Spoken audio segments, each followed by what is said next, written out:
Do do do, theme song. Do do do, I'm broke so this is my theme song. Do do do, just imagine this is an awesome theme song. Do do, theme song. Left of the box.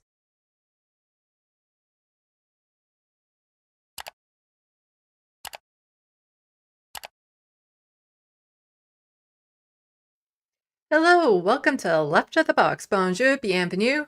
I'm Sandy.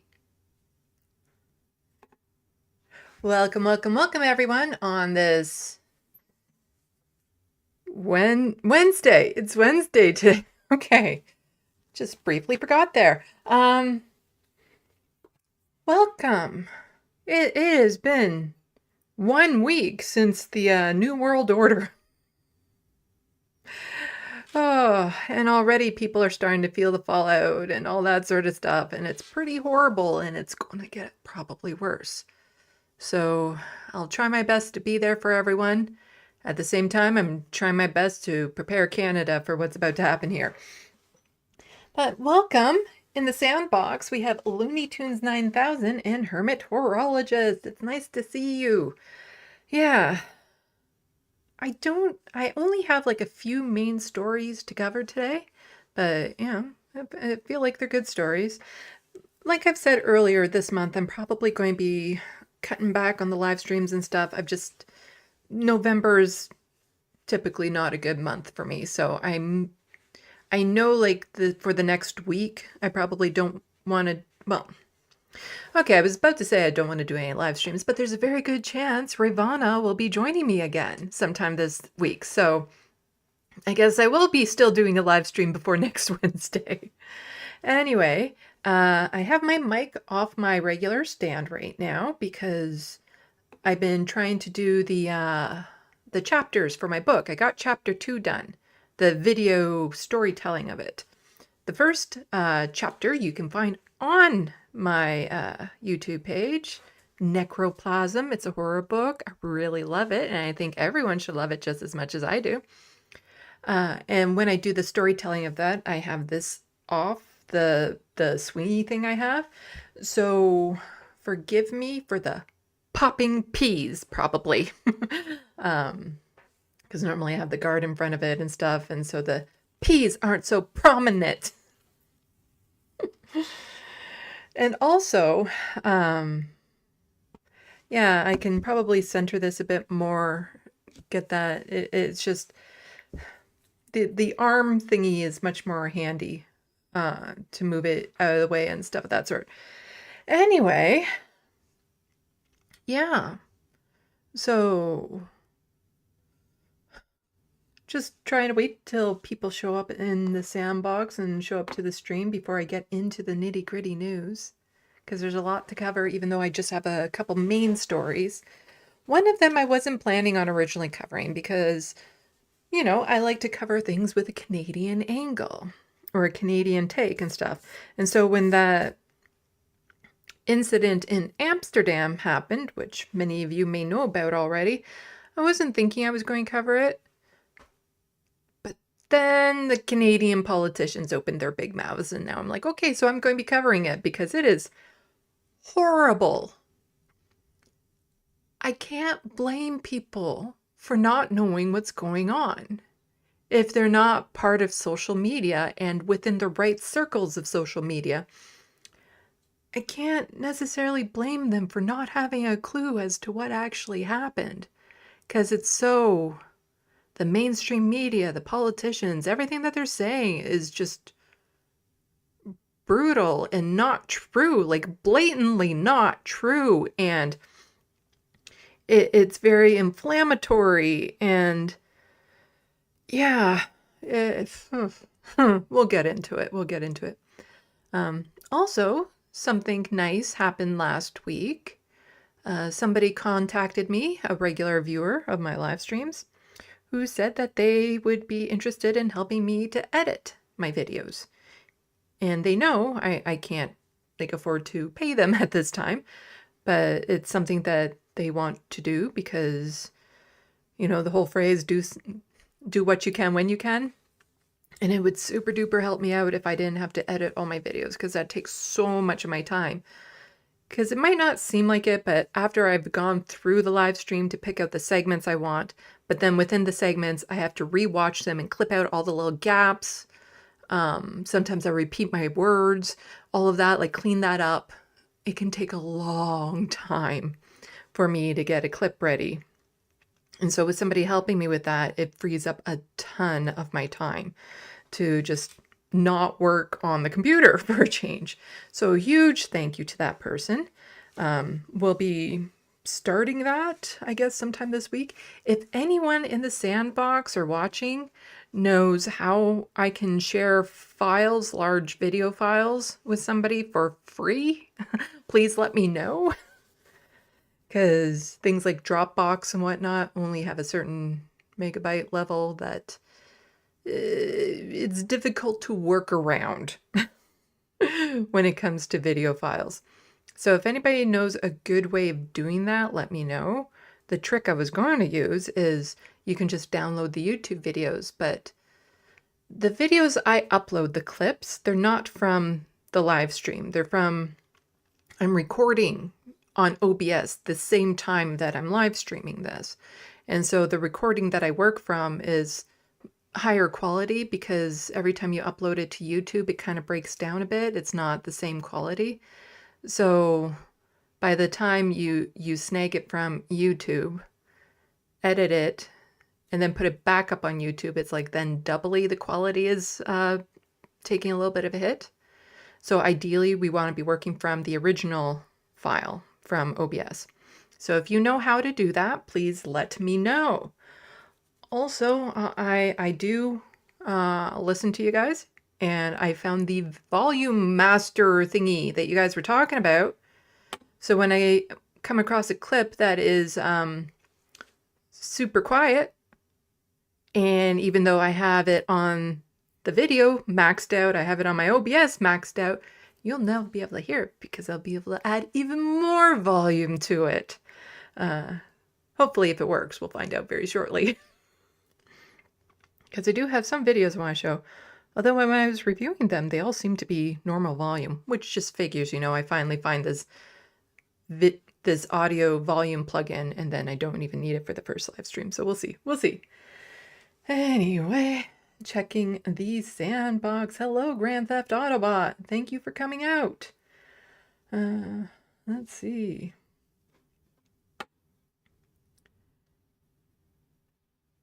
Oh, Grand Theft Autobot spouse says hi as well. Well, welcome. Oh, so yeah, I'm still just waiting for people to hopefully just trickle in from the Surfs just finished their live stream. I caught the end of it. Well, I was listening to it in the background as I was preparing for this stream. And this is why I normally start around 6, hoping that they end by then because we have so much crossover in the audience. But I am hoping, like I said, to get Ravana on sometime over this next week, and we're going to be talking about gender issues and the new Trump regime coming in and how that all affects it and whatnot. So it'll be an interesting conversation. And, you know, I do like participating in the conversations about Trump. Yeah, I get it. I'm Canadian. I still feel like I have a fair bit to say about it that's relevant, not to mention just my existential fear about what's about to happen here in Canada. Oh boy, oh boy. Hello, Hunger Games 1989. Also, I am here, but not very chatty today. Not a problem with that at all. Okay. I don't know. Should we just get into it? Should we just get into it? I'm a little discombobulated today. I don't know why. I got all these tabs in order and everything that I think I want, so it should be a pretty straightforward live stream. Oh yeah, I did this. Boom. There we go. I've added this graphic because I've only sold the 2 books on Halloween and I haven't sold any since. So if you like horror books and want a break from reality, please go to the description box below, click on the link to Amazon and buy my horror book and read it and let me know what you think about it. Because so far I don't know anyone who's actually read it. and it'd be nice to get some feedback on that. And as I was saying earlier, I am working on the videos, and that's something I want to focus a lot more time on, the videos of me reading the chapters. I've tried to upload the first video to Patreon because it's for Jack in the Box tier patron members to see the whole thing. Patreon is not very useful for this sort of thing. This is now my second time trying to upload it, and it just doesn't seem to want to. So what I might end up doing is just making it an unlisted YouTube playlist, and then linking that to the Jack in the Box tier patrons so that they can then see them as they come out. And like I said, when I'm done, I'll let people know. So that way, if you do want to see the entire book read out, you can sign up for a month under Patreon and see the whole thing, and then cancel your membership. And I'm totally okay with that because I understand it. But it should be interesting. Hello, Soul Life. Yes, turn on the top chat. I'm still as annoyed as everyone else that it's not default.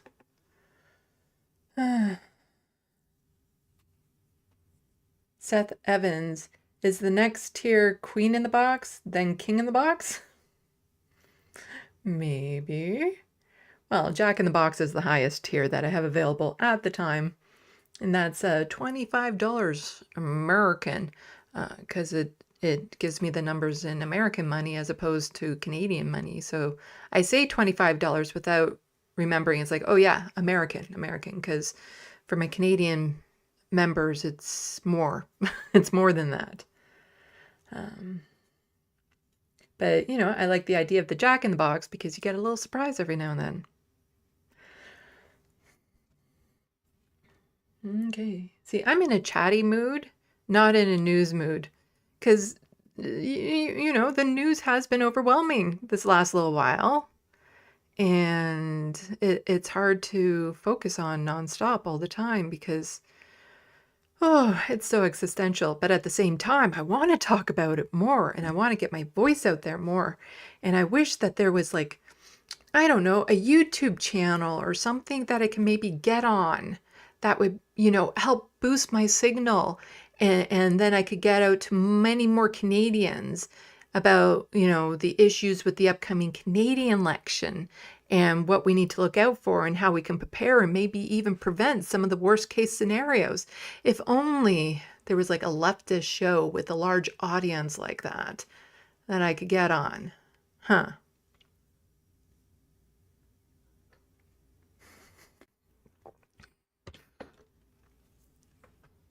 I have asked, but I don't know if they even see my messages. So if you are interested in potentially seeing me go on to the Majority Report to talk about the upcoming Canadian election, you need to also IM them and let them know during the shows. IM them. Be like, you know what? Sandy from LeftoftheBox should come on to talk about that Canadian election coming up. Oh, hello, Jason P. Thank you so much for the $10 super chat. I appreciate what you're doing, and yes, I am fucking exhausted this week. Yeah, this week, as us Canadians would say. Yeah, it is. So I think part of it for me is, yes, it's exhausting. Yes, it's mostly affecting Americans right now, but, you know, anything that happens in America has ripple effects around the world. But like 3 of my main stories that I'm covering today is all about the media and the government capitulating to Zionists. And it is just so draining seeing this all the time. Like just the absolute lying that the government does. Like it is flat out lying at this point. And I can't help but think, like, go back and it's like all this time, what else have they been lying to us about before we had social media where we could actually see the truth? Like, no wonder there was more cohesion in, you know, what people believed in the stories we were told. And there was like a more agreed upon truth. But now I think the reason why there isn't an agreed upon truth is because people are actually learning the truth and getting that message out there. Whereas before we were always just relying on mainstream media and what the politicians were saying. And there was really no way for us to know what they were lying about. So it's like, I try to think back, like, what else were they lying about that maybe we believed or didn't believe? And it's so frustrating when you have friends, families, good acquaintances or connections on Twitter and whatnot who say things and you just want to, shake their shoulders or something and be like, this isn't true. That's not true. That's not true. And you see them making moral decisions based on the information presented to them, but then that information is wrong. It is. And we'll go over it when I get into the first story. It is so widespread that it's like, no wonder nobody knows. No wonder. It is so frustrating. So frustrating. Hello, Soul Lithe.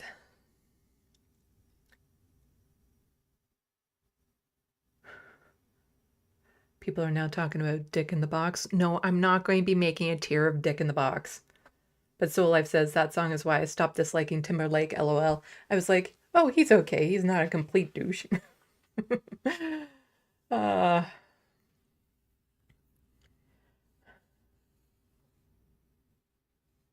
Hunger Games 1989. I, for the life of me, can't think of what kind of leftist news is so big.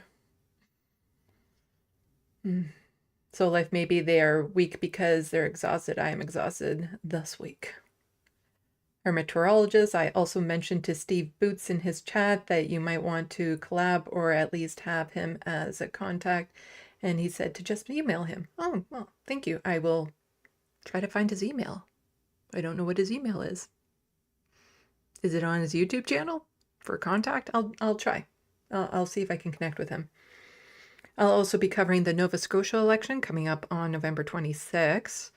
I have a contact there. He'll be coming on. He was on for the New Brunswick election as well. And see about maybe interviewing one of the candidates over there. It's just kind of awkward now to interview any NDP candidate and not bring up one of the stories I'm going to be covering in this. Again, just the extreme capitulation to Zionists is just mind-boggling. Seth Evans, yeah, the info dissemination mechanisms greater and more diverse now, and B, I bet a lot of the view of history that it was just more coherent before, well, true. To apart just ignores a lot of disagreement and belief and was always existed in just fewer means to survey and record that. Jason P., there was always an agreed upon truth. Now we have alternate facts. Yeah. Grand Theft Autobot, yeah, I've been wondering the same thing about what else they have told us over the decades that has been a total lie. I'm at work and I don't want to say that. I don't need to know your toiletary habits, Soul Life. We have a porta potty and it's 38 outside. You see, I don't know what that means, because if you were to say that it was 38 outside, then I'd be like, so you're going to the porta potty and everything is just melting in it. Like all the waste in it has just melted. And it's just like the sludge of melted waste.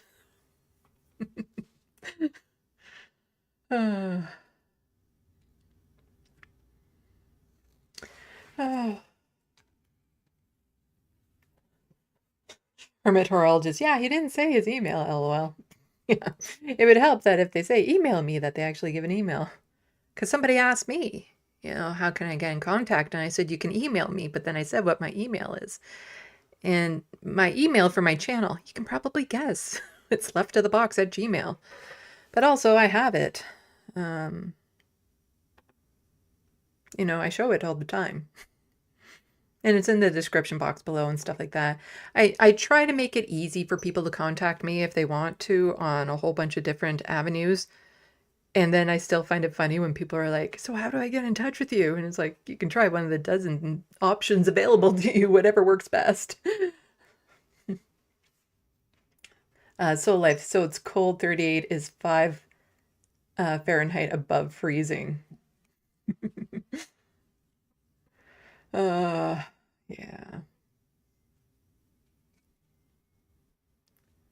Looney Tunes 9000, watch his show and ask for his email next time, Sandy at LeftoftheBox. Yeah, I can try to catch his show.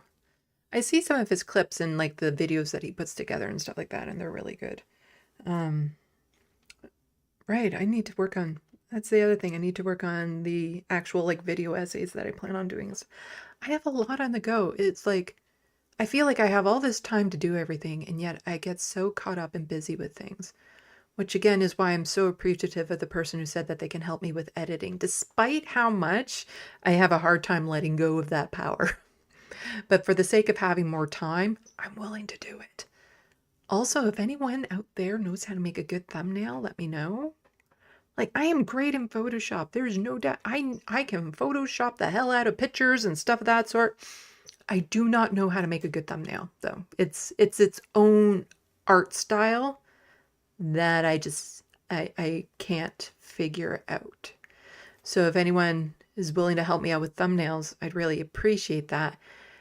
My biggest concern with getting someone to help me, though, with the thumbnails, though, is that would always be time sensitive. Like, I would need the thumbnails on time, like, as I'm releasing the videos. So there'd be a bit of a push. So it's like, okay, well, I need these now or something. And I hate being, like, coming across as demanding or nitpicky or something to people who are volunteering their skills for me. Like, even the people who are moderating the channel and stuff, I super appreciate it. And I hope that, you know, someday my channel can get popular enough and I start making enough from it that I can actually compensate everyone in some way. Hello, John Martinez. Jason P., we need to keep Polyev out. How do we do that? Message me, help.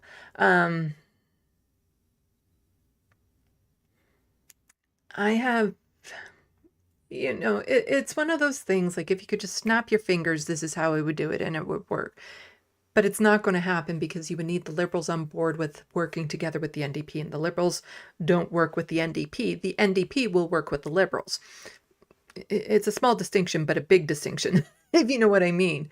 Because when the Liberals need to be propped up, the NDP is more than willing to work with them to help pass milquetoast legislation and stuff like that. But whenever the NDP might need the help of the Liberals to prop them up to win more seats or to push legislation, the Liberals will never help them. So that's the thing. We need to start now, and it's difficult. And one of the things that, again, this is why I wish I had a broader audience, because individually, Jason, you, me, there's nothing we can do. We can try to prepare our neighbors, tell them what they need to do, how to prepare the best they can. We can start networking with groups that we know and stuff of that sort, but individually there's not much we can do. But en masse, what I would like to see happen is the base take over the NDP. Because right now the NDP has been taken over by a liberal establishment, and it would not surprise me in the least if they were actual liberal operatives that have gotten into the NDP to take over the upper echelons of the group.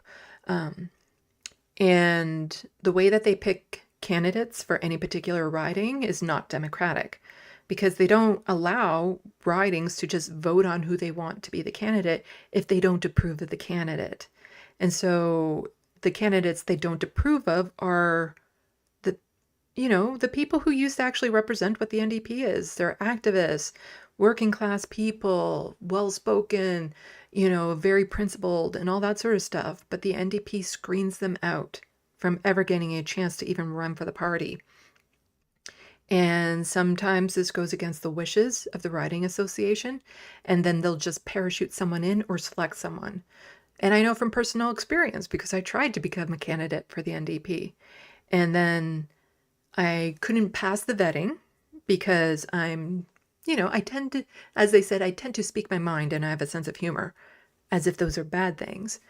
And after all the process of trying to go through the vetting, then they just selected somebody without them having to go through any vetting and just said they're going to be the candidate, even though that person didn't want to be the candidate. And my story was not alone. There were many riding associations across the board where they could not pick their preferred candidate. And so the establishment within the NDP has to go. And like, there's all that talk like, oh, we have a parliamentary system. We can just make a new party. We don't have to. We have the structure and the foundation there. And it is the NDP. It's if we go back to what the NDP originally was, that is what we need right now. A populist progressive movement. It's because the NDP propped up the liberals way back when that we have the healthcare that we have today that the liberals and conservatives have been chipping away at ever since. So I want to see basically a revolt from the base of the NDP, to not let the head office dictate the terms of who they pick for candidates. Jagmeet Singh needs to step down. His entire circle needs to be kicked out. The base needs to force the issue. My preferred person to run as leader of the NDP would be Matthew Green. And I might have DM'd him about that. And I might do it again. Because I think he would be a phenomenal leader if he sticks to his guns about, his principles and things of that sort. But the thing is that it would need to start now. It can't wait until the election is called, because here's the other thing that people don't know, is that in the last federal election, when I was told that I wouldn't be the candidate after they told me I was going to be the candidate, and then they changed their mind. It's a whole story. There will be ridings across the country that don't have a candidate yet when they actually call the election, when the election starts. There will be ridings without candidates. That is unacceptable. Okay, right now, we all know at some point next year, there's going to be an election. It'll be, if they go by the calendar, in the fall, but most likely it's going to be a spring election, is what everyone is vibing. They should, by the end of this year, have a candidate in every riding right now, getting involved with their communities, getting active and things of that sort. So that is what we need to do, is motivate the base of the NDP to get involved, to just take over the reins of the party again, to basically go on strike. I want them to go on strike and really force the issues, force the NDP to get back to the party it used to be. And I want a whole bunch of people who are progressive to join the NDP to do that. But here's the thing. Even if it doesn't work and Poilievre would still become prime minister, for everyone who's then joined the riding associations, what you've then done is you've met a whole bunch of politically similar-minded people. A whole bunch of people that you can then organize with and work with and get connected with more people and things of that sort. So joining the riding association isn't just about the election. It's about finding a group of people you can organize with. And, like, you can maybe just pay your membership to get into a meeting or two of it and then branch off from there. But it is so important that people form those networks and start actually organizing and preparing, because the liberals don't care. Justin Trudeau, I strongly suspect, unless there's a big push from people within the liberal establishment, he's not going to step down as leader. And I don't think there's going to be that big push, because his head is still so far up his ass, he has no idea what's going on. But I think part of it, I think most of it, is Justin wants to, like, it's all ego, narcissism, but he wants to make a legacy that meets his father's or surpasses it. Most likely he wants to surpass his father's legacy. And that's part of the problem with legacy candidates.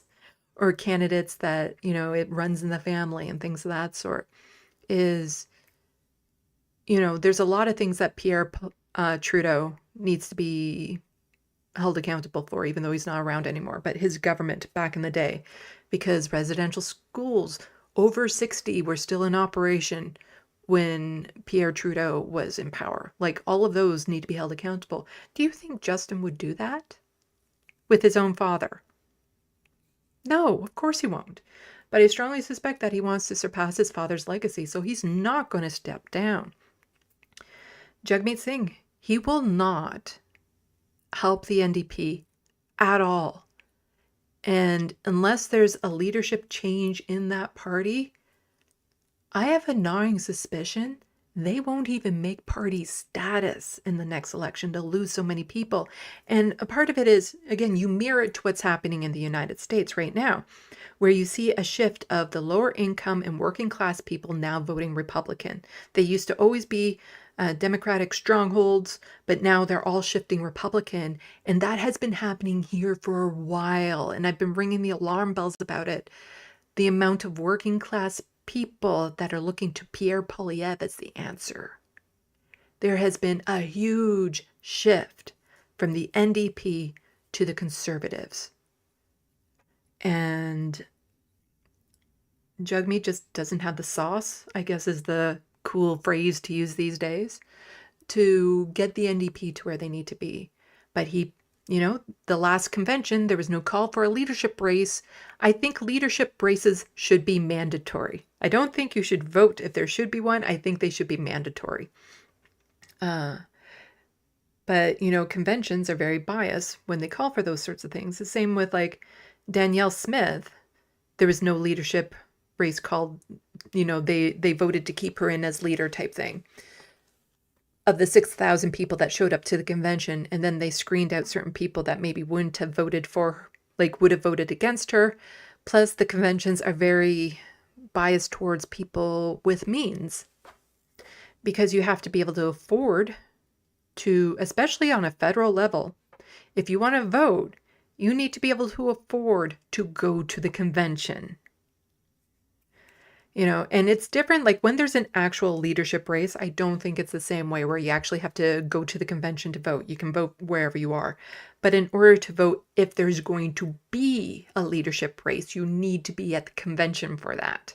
And the only people who get to the convention are the people who can afford to go, stay in the hotels, take time off work. And that group of people does not represent the base.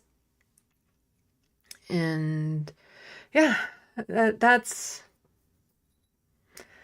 a lot of that.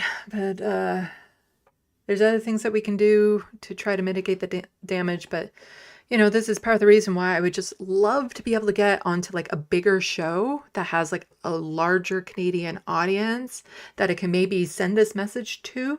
And so we could actually see this movement in progress, and we could actually get like a whole bunch of people. It's like all those people that are now signing up for the DSA in the United States, like get a whole bunch of people to sign up for the NDP riding associations across the board for them to take over the party again. If only there was a show with a large Canadian audience I could have access to.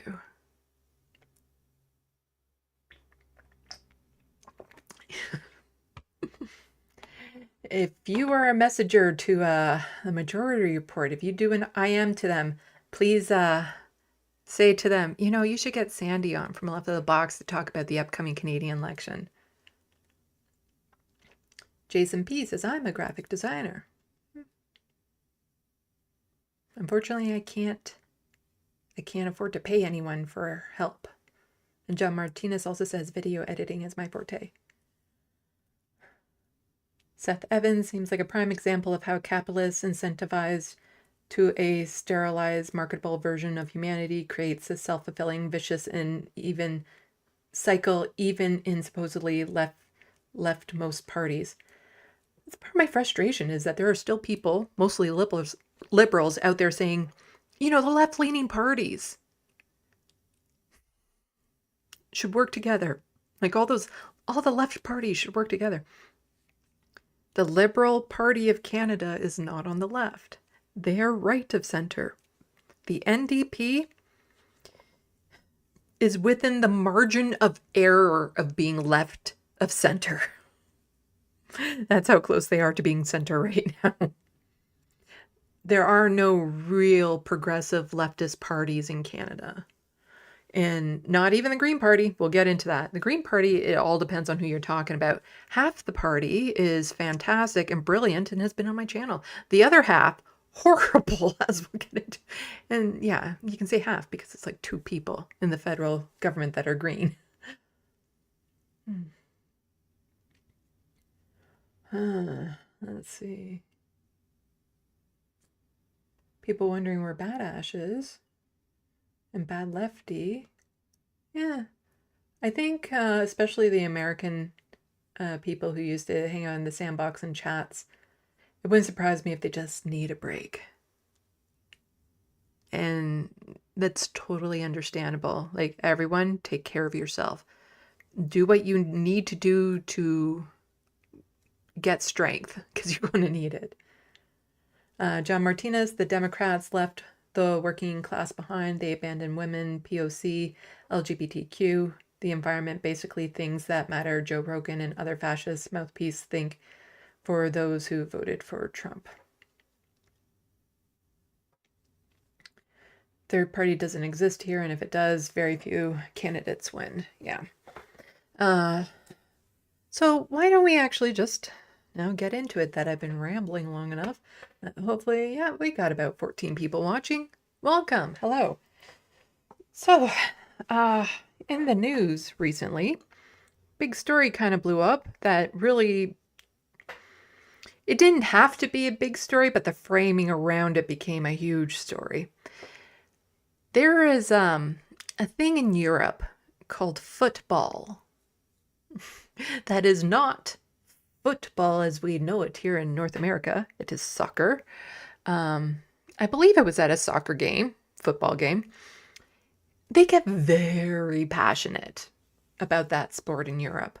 And it's not uncommon for little riots to break out, people to get into skirmishes and all that sort of stuff. And it happened very recently in Amsterdam. And the instigators of it were a whole bunch of Zionists. And they did horrible things to instigate this clash that happened. And then the media and the politicians immediately started painting the worst pictures, comparing it to Kristallnacht. That, oh no, these poor Jewish people were just randomly attacked in Amsterdam, when that's nowhere near what happened. So, why don't we get into it? Hello, Sheldon. Says, good evening, everyone. I did a workout yesterday and having a beer today. All about balance in life, yes. I desperately want to start getting back to the gym regularly. The problem with that is I don't want to go when the gym is busy, which is in the morning. Earlier morning the better. I'm not a morning person. I'm a night person. I don't go to bed till roughly 2 o'clock in the morning, which means I sleep through the low volume period of the gym. So I don't know. I'll have to work on somehow getting back into shape. Anyway, now that I got nicely distracted. So yes, a little bit of a clash happened over a football game in Amsterdam. And let's start by actually going over what actually happened. So this is from Megatron on Twitter. They do breaking news, geopolitics, war monitoring with 433,000 followers. That's a lot. But here they say Israeli hooligans, that's a fun word, hooligans, were rampaging around Amsterdam last night, ended up beaten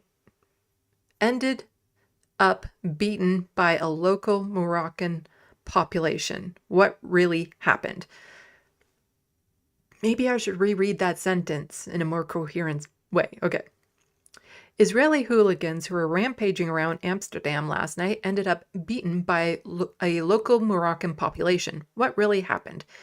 And here is the thread. Yesterday, there was a match between Ajax Amsterdam and Maccabi Tel Aviv. At the beginning of the match, a 1-minute silence was observed. Oh, I better make sure that there's no volume going on. At the beginning of the match, a 1-minute silence was observed for those who died in the floods in Spain. The Israeli hooligans refused to pay respect and tried to break the silence by behaving shamefully and inappropriately.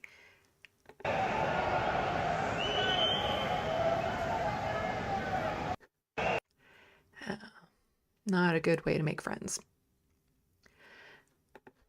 Before this match, the Jerusalem Post already announced between the lines that the Mossad is joining Israeli hooligans in Amsterdam. The goal is always, as always, is known provocation, attack on normal citizens, taxi drivers, and later withdrawal of playing the victim card with the aim of gaining sympathy for the Israelis who brutally massacred children in Gaza for a whole year in front of cameras and lost reputation in the eyes of the world.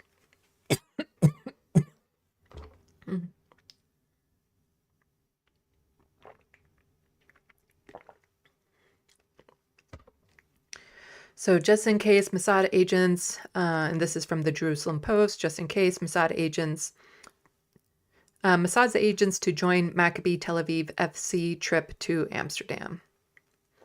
After leaving the stadium, they started shouting obscene slogans celebrating the genocide and massacre of children in Gaza, with slogans like, "There are no schools in Gaza because there are no children left."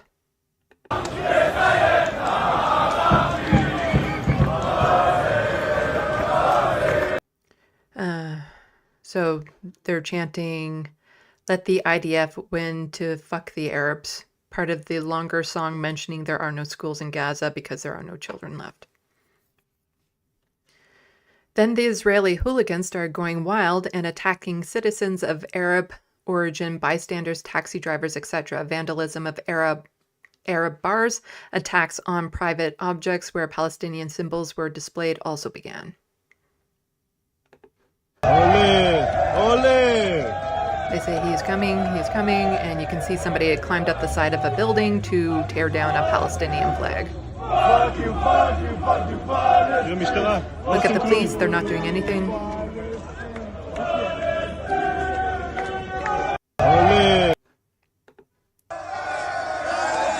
And this is just another view of that same person ripping the Palestinian flag off the side of the building. And saying, "Fuck you, fucking Palestine."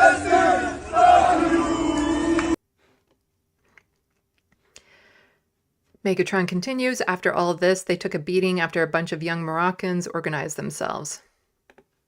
This for the children! For the children, motherfucker! I'll give you my money, I'll give you, please go. For the I'll give you my children! money, I'll give you my money. Free Palestine now! Free Palestine! Free Palestine, free Palestine. Free Palestine, take my money, take my money. You want to kill kids? Kids should please him, man. Kids.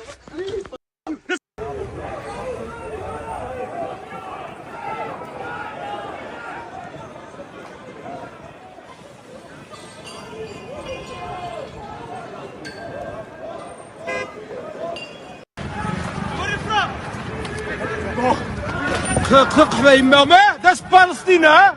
That's Gaza, motherfuckers. That's Gaza.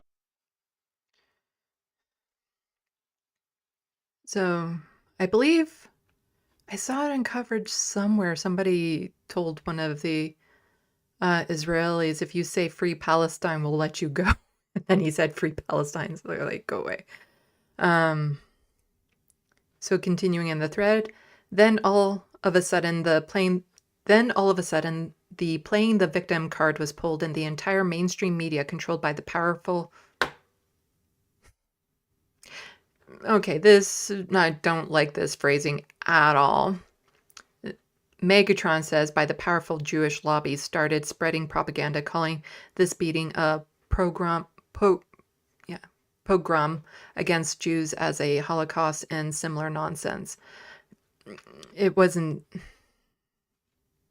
Maybe APAC had something to do with it, but yeah, I get worried about that type of phrase being thrown in with this.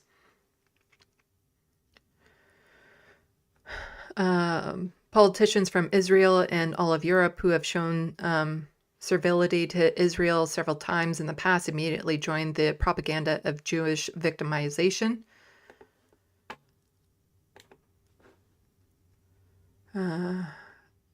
Those are not in English, so I can't read them.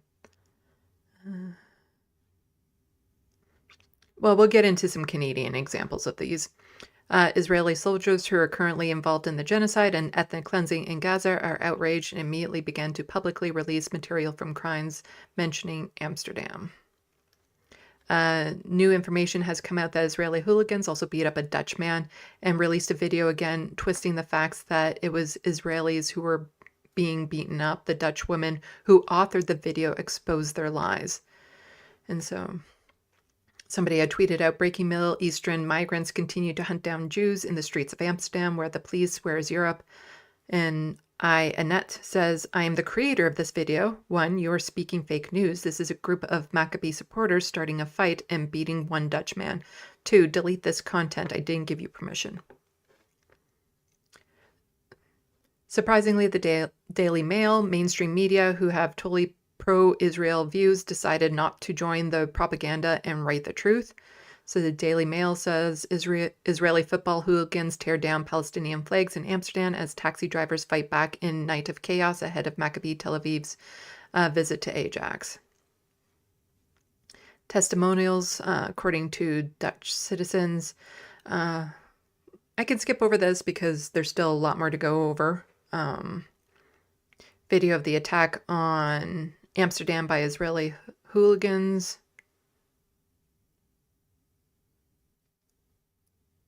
Hey, bro, they hit my whole car.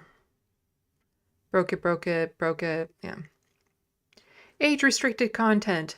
You can actually not see a lot of horrible things on Twitter if you don't put in your birth date.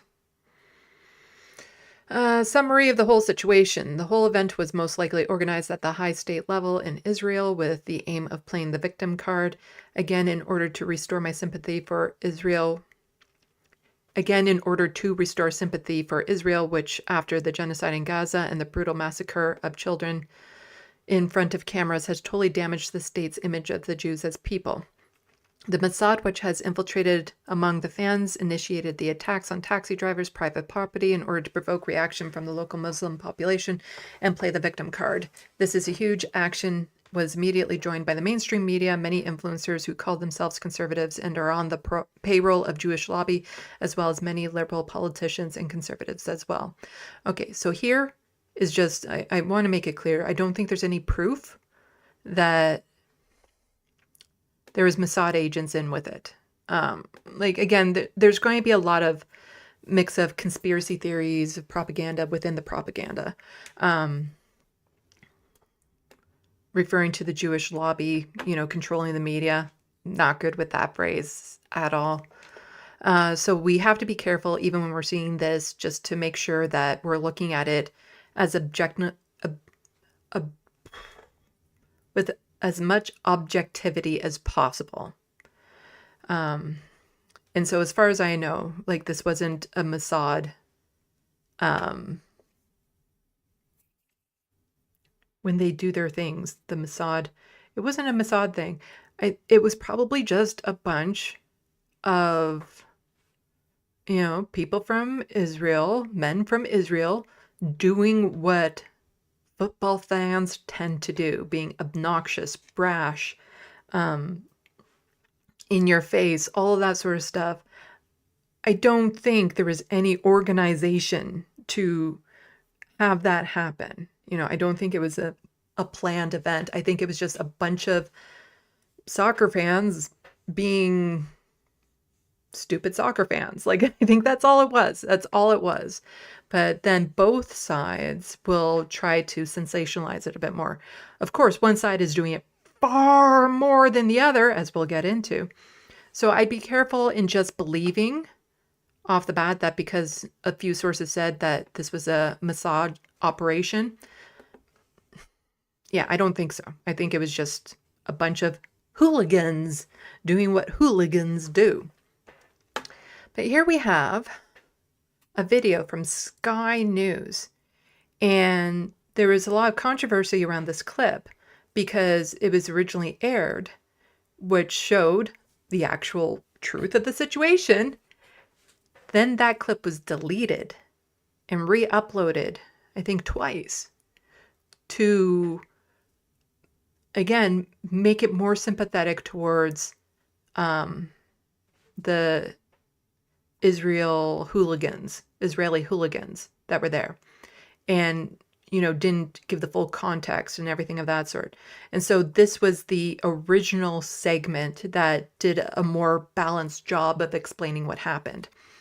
And this is from Samira saying, here's the segment Sky News has now deleted.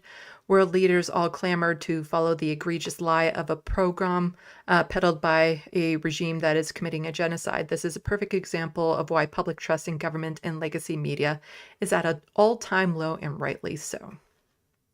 Fans were seen attacking Amsterdam, left at least 5 people injured and dozens have been arrested. But what happened? Supporters of Israeli football club Maccabi Tel Aviv arrived in Amsterdam ahead of their UEFA Europa League match against Amsterdam club Ajax. On Wednesday, social media videos verified by Sky News show Maccabi Tel Aviv fans tearing down Palestinian flags from outside of homes. Other social media videos appeared to show residents chasing Maccabi Tel Aviv fans. On Thursday, just before the I want to stop here. What is this?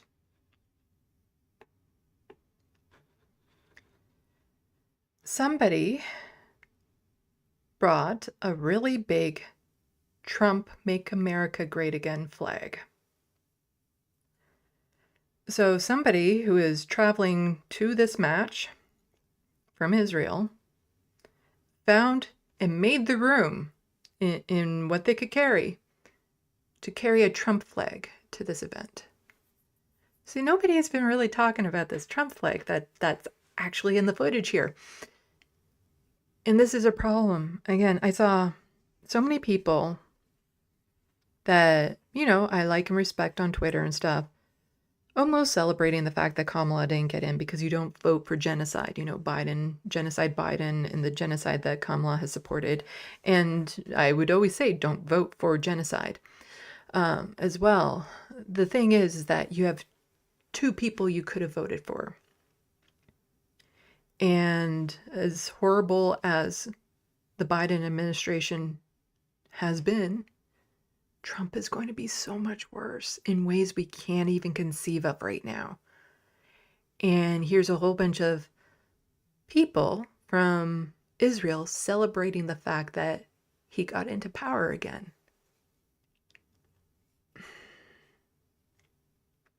Like, I just have a very profound sadness for everything that has been happening in Gaza and will be happening in Gaza, the West Bank, and Lebanon. Like, I can't stress enough that things are going to get so much worse under Trump. Because, like, here you have the Zionists celebrating his win. Before the game, crowds of Maccabi fans were filmed singing racist and anti-Arab songs. While a pro-Palestinian demonstration had been banned by the mayor over fears there would be clashes. Later that evening during the match, Israeli supporters appeared to disrupt the minute silence for Valencia flood victims with chants, whistles and fireworks. Maccabi fans were seen attacking locals as a police car can be seen driving by. People with Palestinian flags were seen marching on the streets. Maccabi supporters say they were beaten and attacked on the streets of the Dutch capital, with videos showing some of the violence. Say free Palestine and we go. Good. Sky News could not... Yeah. Said, did you catch that? Palestine and we go. Videos showing some of the violence. Say free Palestine and we go. Say free Palestine and we go. Good. Sky News could not independently verify all of the footage shown. Police arrested 62 people. 5 were taken to hospital, but have since been discharged. Israeli far-right ultras are notorious for their racism and physical violence. Dutch, Israeli and British leaders denounced the attacks as anti-Semitic and even referred to it as a pogrom.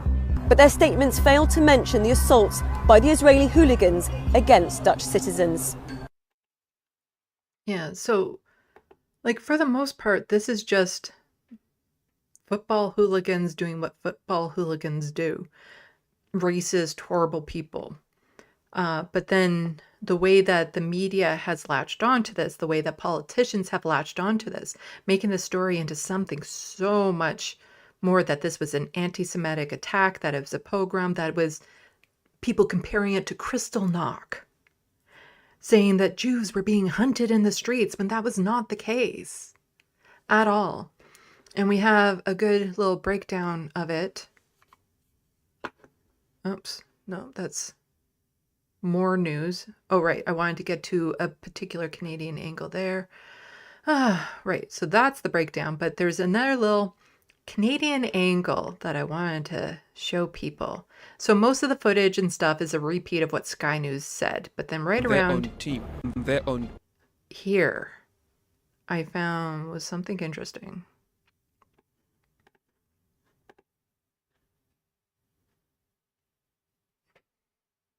Did I mess around with it too much that it's mad at me? Let's try refreshing the page. Okay. Israeli football club is no stranger to controversy. It has an openly racist fan base that regularly targets Arab players, even those on their own team. Since 2009, under Canadian Zionist owner Mitch Golder. Oh. Canadian owner. Canadian Zionist owner, Mitch Golder. Mitch Golder, the number of players of Arab origin has dropped significantly. Known as Maccabi fanatics, the team's fans aren't only about football, they are also vocal supporters of PM Benjamin Netanyahu and have gone after anti-government protesters in Israel. See, this is why I don't think this was a Mossad operation or anything like that. I think they were just assholes loyal to Netanyahu who are Zionists, and was using this as an excuse to express their racist beliefs and all that sort of stuff. I don't think that this was like a high-level operation to, cause trouble and stuff. And then I think the media just did what the media always does, and that is print it from a Zionist perspective as opposed to actually talking about the nuance and all that sort of stuff. In 2015, they displayed an anti-refugee banner at a match, and in March, they attacked someone carrying a Palestinian flag during a fixture in Greece. Following the recent riots in Amsterdam, pressure is increasing for UEFA to impose more drastic measures rather than mere fines. Yeah, okay, so I just wanted to bring forth again a little bit more of a Canadian connection to this story. So here I have Owen Jones, who also breaks this down quite nicely in just a couple minutes. So he says, if Russian football hooligans had rampaged through the city, ripping apart down Ukrainian flags. Okay, well, he says this in this little video, so I don't need to read that. Ripping down Ukrainian flags. Sorry, that is loud. I'm just going to do that. Russian football hooligans had chanted their way through a minute's silence for the dead victims of a country which had taken some sort of stance against the invasion of Ukraine by chanting in support of the mass murder of Ukrainian children. If they had rampaged through a city ripping down Ukrainian flags, if they were chanting death to Ukrainians, if they violently attacked residents of that city, if they then suffered violence, how would the media frame it? You know the answer to that question, even though it's a total hypothetical, because Russian football clubs are banned from these competitions, correctly, unlike Israeli football clubs, even though that country is committing genocide. You are being lied to. You are not being told the truth. Our media will consistently bend reality when it comes to Israel. That happens over and over again. And they're showing more outrage and horror at what happened to Israeli football hooligans than they have for the mass slaughter of Palestinians, including so many children. The children these hooligans relished murdering. Something's got to give, guys. This is a disgrace. And we cannot let our media consistently gaslight and lie to us, not least concerning one of the grave atrocities of our time. Yeah, I do believe some of the, it feels weird to me calling them hooligans, but that's what they are. I believe some of them were IDF soldiers. And so how did all of our media cover it, including Canadian media? Well, this one headline caught my eye, and this is from Jeremy Apple saying journalism is when you compile tweets from a pro-Israel lobbying groups and politicians. And this is the Edmonton Journal. Canadians horrified after Jews were hunted down and beaten in Amsterdam. It's not what happened. It's not what happened. And I just did a Google search, and this will give you an idea of all sorts of headlines from different news organizations. We have the Wall Street Journal's calls for Jew hunt preceded attacks in Amsterdam. That's not what happened. Opinion from the New York Times, a worldwide Jew hunt. Cancer Jews, several arrested after tram set ablaze in week second. There was no excuse for what happened to Jews in Amsterdam. New arrests over violence over Ajax Maccabi football match. Attack on Amsterdam shows the world is sick of Jews, Palestinian leaders say, and stuff. And Israel football fans and violence in Amsterdam, what we know. And how a Jewish pogrom in Amsterdam shook all of Europe. And I was also curious about CBC. Dutch PM ashamed by Amsterdam attacks on Israel. Amsterdam police detain pro-Palestinians protesters at banned demonstration. So eventually, yeah, a lot of pro-Palestinian protesters were. So this wasn't at the same time. It was banned. They were arrested at a banned demonstration. So let's just. City extends ban until Thursday after violence against Israeli soccer fans. So here again, violence against Israeli soccer fans. No, it was the Israeli soccer fans fucking around and finding out. That's all that was. Israeli soccer fans fucking around. They found out. But how did... So these were just the news. This was the news. This is all the mainstream media talking about this. This was that. So how about the politicians? Justin Trudeau. The news out of Amsterdam last night is horrifying. This is a dark moment for our world, and one we have seen before. My heart goes out to the victims and the entire Jewish community. Today, Canada condemns this disgusting anti-Semitism. And Sam Hirsch just saying, are you actually fucking kidding me? The fact that the PM put out this statement is absolutely disgraceful. The riots in Amsterdam were started after Israeli citizens in Amsterdam tore down Palestinian flags and shouted racist genocidal chants, and we're siding with them. Of course Canada is siding with the genocidal freaks. This is not that dissimilar from when there was a protest in Toronto that passed by Mount Sinai Hospital. And Justin Trudeau tweeted out that it was a huge anti-Semitic attack on the hospital and how dare they, and this is horrible, and blah, blah, blah, blah, blah. When really it was the protest, the planned protest, the streets were blocked off, walked past the hospital. And yes, somebody crawled up the scaffolding around the hospital. That was somebody dressed up as Spider-Man who was climbing up all sorts of things on the route of this protest, on this march. Nobody was denied entry into the hospital. No one was harassed within the hospital. Yet Justin Trudeau said that people in the hospital were targeted for being Jewish. Just absolutely horrible that the prime minister of this country is blatantly lying about this. Because you can't tell me he doesn't know the truth. He knows. He knows what actually happened. And again, this is just over football hooligans doing what they've always done. And it never gets in the news before because it's just par for the course for the most part. But no, because it was the Maccabi soccer fans from Tel Aviv who initiated it, who were fucking around. Now suddenly, oh, it's anti-Semitic. It's a pogrom. It's a Kristallnacht. It's horrible what happened to these poor innocent Jewish folks that were just, innocently going to see a football match. And then they were just hunted down in the streets for no reason whatsoever, is how the politicians and the media are trying to paint this. But as we saw, there is footage of what these people did. That, yeah, they were just, they were itching to find out. So, of course, Pierre Poilievre, I'm pretty sure we could all imagine what side he lands on this. He says, 86 years ago tonight on Kristallnacht, the Nazi regime unleashed a horrific campaign of murder and terror against Jewish homes, businesses, and synagogues.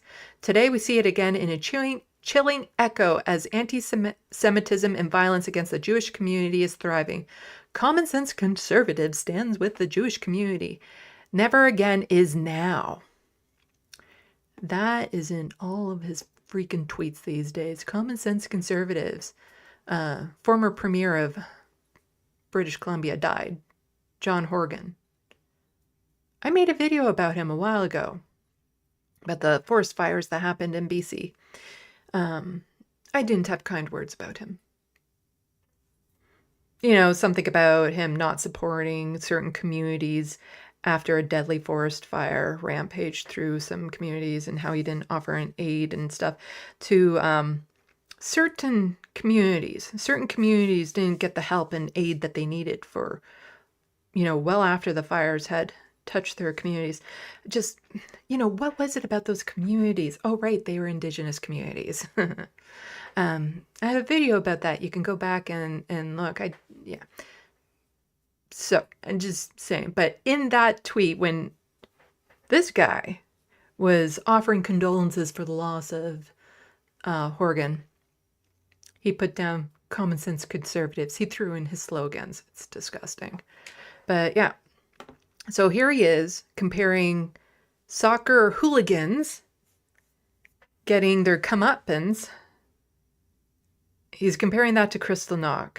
And again, just kind of framing it as like Jewish homes and businesses and synagogues were being torched and burnt down by this mob of people in Amsterdam when that never happened. It didn't happen. The Jewish, businesses and stuff in that area, no. The people who were targeted were the people with Palestinian flags. A taxi driver that they thought was Palestinian was targeted. But Jewish organizations, Jewish homes, synagogues, they weren't targeted. This is just lying. And to compare soccer hooliganism to Kristallnacht? Like, that's pretty much on par as people saying that all the doctors that, were participating with making vaccines for COVID should be tried the same as people from the Holocaust. They should be sent to The Hague and tried similar, like they were doing a Holocaust. Like, this is just completely gross and inappropriate, and this shouldn't be coming from leaders of federal parties. But it wasn't just Pierre who said this. Elizabeth May, leader of the Green Party, On behalf of Canadian Greens, I am horrified by the anti-Semitic attack on Israeli soccer fans in Amsterdam. We condemn such hate, ironically learned of it while attending an event commemorating Kristallnacht horror of 86 years ago. So at least she's not directly comparing it to Kristallnacht, but kind of implying like, yeah, it's happening all over again, isn't it? Isn't it? No, it's not. And I just want to, yeah, the people who were commenting here that I caught the tweets. Tyler saying, comparing what the Nazis did on Kristallnacht to anything facing Jews today is absolutely fucking insane. Both colossal insult to the victims of Nazi regime and obvious distraction from the genocide Polyev has supported in Gaza for 13 months. He's as dangerous as they come. And as much as I hate Justin Trudeau and what he has and hasn't done when it comes towards Gaza, Pierre will be worse. He'll be so much worse. And Sam was quote tweeting Elizabeth May, again comparing Kristallnacht to what happened in Amsterdam after racist Israeli soccer hooligans shouted genocidal chants, tore down Palestinian flags, and allegedly destroyed a taxi and causing physical violence in the streets is incredibly insulting to actual Holocaust victims. And it is. Right, there's another federal leader who commented on this, Jagmeet Singh.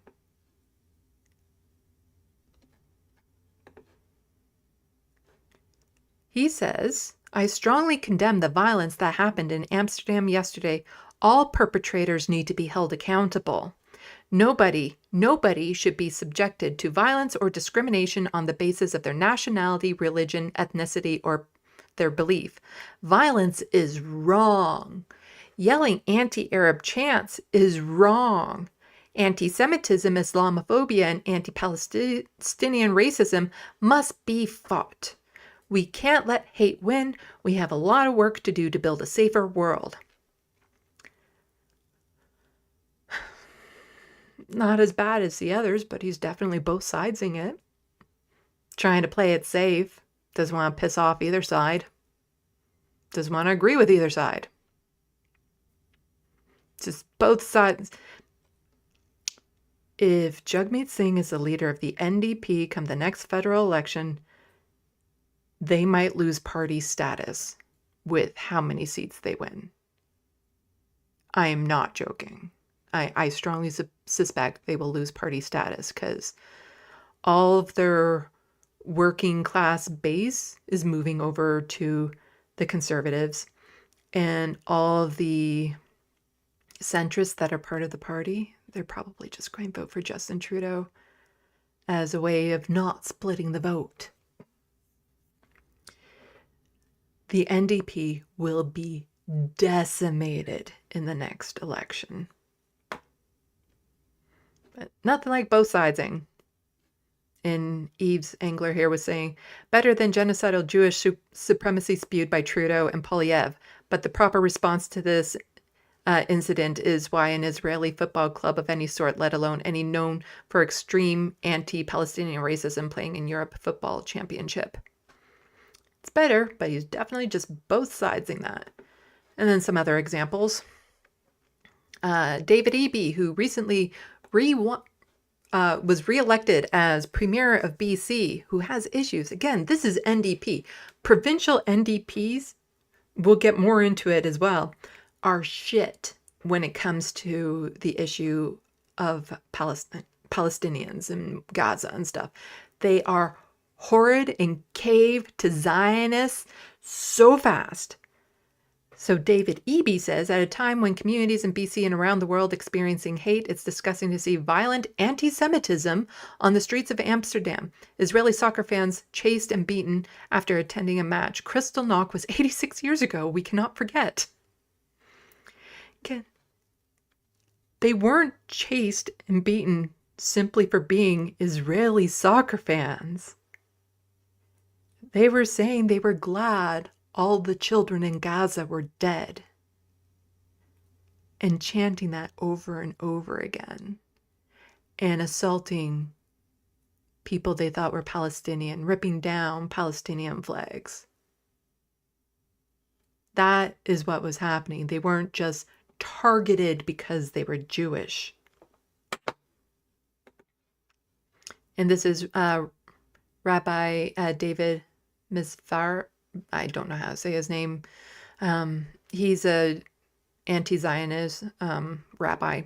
If I thought you were stupid or ignorant, David Eby, I could forgive you. Because I know you're smart and well-informed, I see you as a pathetic sellout to the CIJA, Beneath Birth, I don't know how to say that either, and other vile, racist, genocidal Zionist interests. We will never forgive and never forget. And of course, it wouldn't be complete. Oh, wait a sec. Oh, yeah, it wouldn't be complete without Anthony Horsefarter chiming in. One of the most prominent Zionists in the Liberal Party. So this guy, he's a Liberal MP. The attack on Jews in Amsterdam last night is deplorable. I will be reaching out to the Dutch ambassador today to express my deep concern. Amsterdam is a city where Jews thrived for hundreds of years until the Nazi invasion of Holland. To see this happen in 2024 is tragic. Yes, to see soccer hooligans do what soccer hooligans do is tragic. And all the other time soccer hooligans do that, nothing gets noticed. And this was just Samara saying, Maccabi Tel Aviv fans went around Amsterdam all day terrorizing people in their homes and breaking their windows and tearing down Palestinian flags while chanting death to Arabs in the street. People finally fought back. No anti-Semitism here, just responding to hooligans. But a little bit more from Anthony Horsefarter. I have featured him plenty of times on this channel for being just so blatantly racist in everything he says. He is like the most staunch Zionist in all of the parties. He just happens to be a liberal.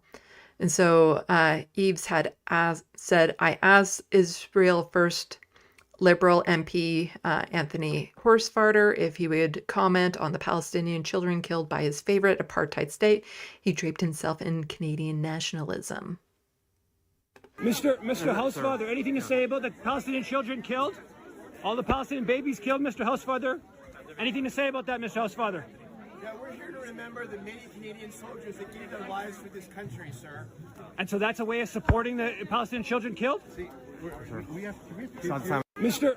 Housefather, anything? Every day this guy is in public, people should be confronting him about this. He should be uncomfortable everywhere he goes. You know, don't threaten him, no physical violence, but he needs to be called out everywhere he goes in public. He is a monster and should never feel comfortable anywhere in public again. Yeah. And I think the CBC Pitchbot kind of says it. This is a great, fun Twitter account to follow if you're still in the hostile fart sauna. Opinion. You can't even chant death to Arabs on the street of Europe anymore without cancel culture going on. All the media, all the politicians are failing us when it comes to learning the truth. And again, I see this and it's like, no wonder people don't know what's happening. When all the institutes designed to inform all the leadership of the country, you know, meant to be role models and people that we can put our trust in, when they're all blatantly lying for people who aren't on social media, who don't see those other articles, who don't see the full videos. How are they supposed to know? Like, I have Jewish friends that are afraid, thinking that they're severely under attack right now, when they're not. Because they don't see the rest of this. All they hear is that Jewish people are being attacked in the streets. But they don't hear, you know, that they were hooligans, that they instigated it, that they were, chanting horrible racist things. They don't hear that. They just are put into a state of fear all the time because of the news that they are hearing from the leadership, from what the leadership is saying. It's so horrid that this is going on, and it's to support a fucking genocide. Like, of all the things to be lying about and stuff, to be supporting a genocide, to cover for a genocide. to constantly be lying and mitigating and playing the people who are committing the genocide as the victims. Like, I still can't wrap my head around how obscene this is. How we're seeing this happen in real time. And generations from now, they're going to look back at what happened now and be like, what was wrong with these people? We know there's a genocide happening. And yet all the leaders, all the media is telling us we aren't seeing what we're seeing. Like, it is such a level of gaslighting, but to know that that's what they're trying to do, but they're failing at it because we're not being gaslit. But it's like they just continue on like it's working. It's how do you retain your sanity in a time like this when this is what we have for leaders and stuff? Just a reminder of what is happening over there. This is from Francesca Albanese. I featured her in my last live stream. She's a special rapporteur for the UN. The horrific reality in Gaza that has steadily killed 70% of women and children since the beginning is a genocidal army significantly funded and supported by Western states. Innocent Palestinian civilians are being butchered, starved, rounded up, to then be executed or stripped naked, kidnapped, and taken to Israeli detention centers already known as torture centers for Palestinians. In this situation, it is hard to imagine how the hostages themselves can survive. What is the world waiting to intervene? I think it's supposed to be, why is the world waiting to intervene? But those hooligans, some of them IDF soldiers, saying they're glad that the Israeli children are dead. They're the victims in all of this.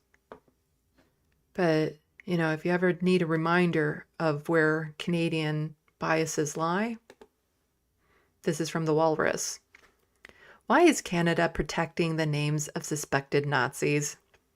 Ottawa won't disclose a list of alleged war criminals believed to have sheltered here after the Second World War. The concept of a secret registry of names kept by the federal government feels at odds with our perception of Canada. While there may once have been records of so-called undesirables or suspected subversives, the practice now seems outdated. I think there was one that I wanted to get to. Yeah. Let's see, is this it?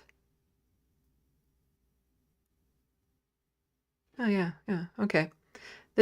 I didn't know this before this article, but there is at least one such list, reportedly about 900 names long, that is of the government's most closely guarded secrets. It is a record of alleged or suspected war criminals and collaborators who were believed to have found refuge in Canada after the Second World War.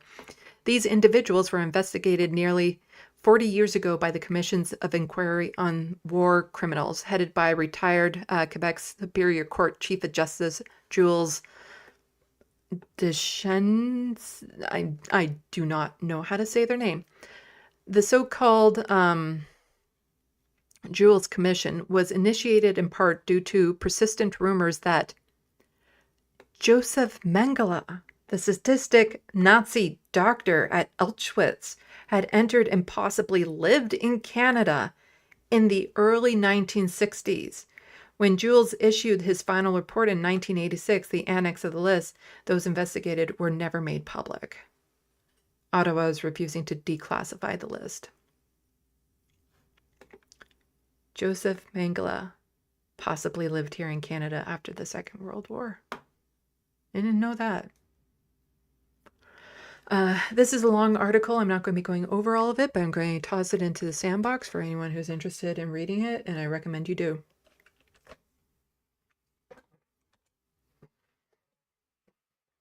Oh.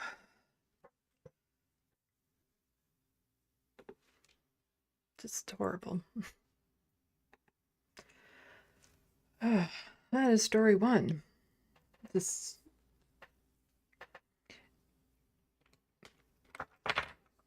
It's like I'd say I'm losing my mind, but I was already crazy. Like I don't get how I'm considered the crazy one in the face of all of this.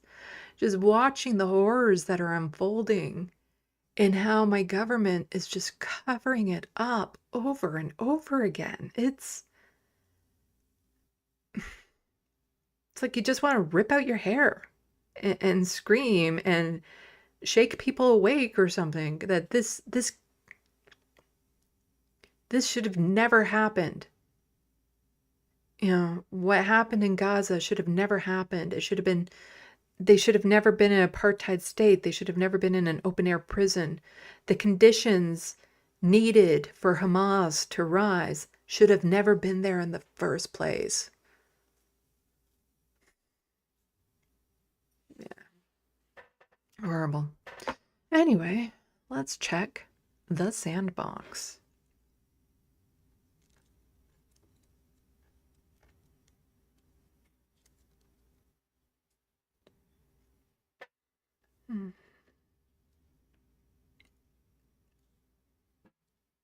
Okay. Read those.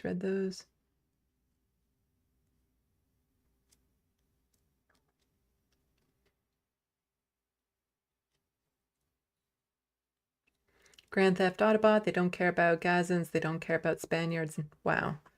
Yeah, like how disrespectful. Like hundreds of people died in those floods in Spain.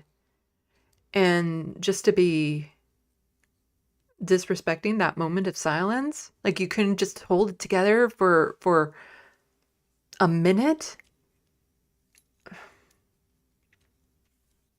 John Martinez hooligans, I tend to think of them as terrorists. They wanted to fuck around with the Moroccans and they found out. Yeah, normally they'd be normally it's just hooligans, but they were terrorizing that neighborhood. But again, I've seen clips and footage and, you know, briefly heard of some things, but it's par for the course with soccer in Europe for little skirmishes to break out between hooligan teams and stuff like that. But to frame it the way that the media and the politicians have is just horrifying.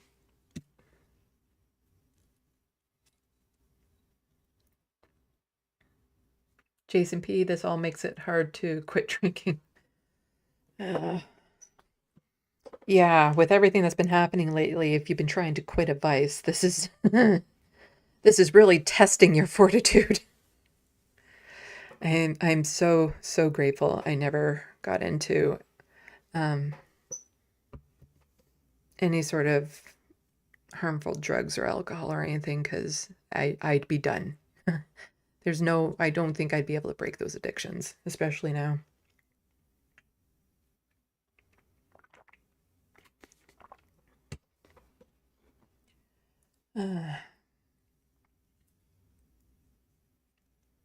Looney Tunes 9000, the Moroccans don't play when it comes to the evil Zionists ripping up Palestinian flags. Also saying mainstream media has since been brainwashed. Stanley Beckett, Eric the Red. I don't know if I've seen you in the sandbox before. So welcome. The Jerusalem Post had a story 4 days before the match that Mossad agents were to accompany the Maccabi fans as protection. So this indicates organization at a high level. I don't rule it out, but I don't want to jump to that conclusion. Like we can see exactly what happened at the event with all the video footage. But yeah, it's entirely possible.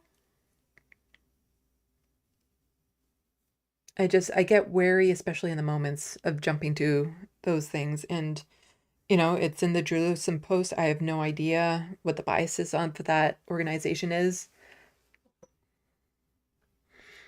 And that's part of the problem of covering stories like this, is that when I start talking about newspapers and networks that I'm not familiar with, I have no idea how reliable they are or how biased they are. Like, at least in my country, I have an idea. Like, if I see anything from the National Post, I know exactly where their biases are.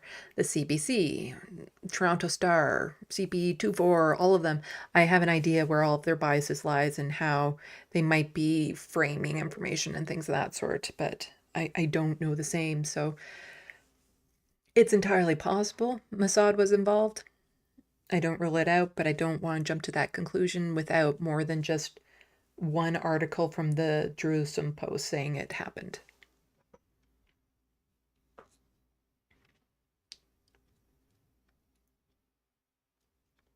Seth Evans, yeah, when you think about it, it's weird that their sports teams are allowed in any sort of foreign competitions at all to begin with.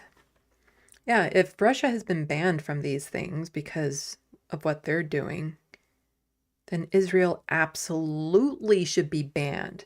But of course, if they are, then all of a sudden it's going to be, oh, they're being banned because of anti-Semitism, not because of the genocide they're perpetrating. It's so backwards. John Martinez, basically Trump said he wanted to finish the job in regards to the genocide. In Hunger Games 1989, is that a Trump flag? Yep. Looney Tunes 9000, oh no, not a fucking Trump flag, shake my head. Yeah.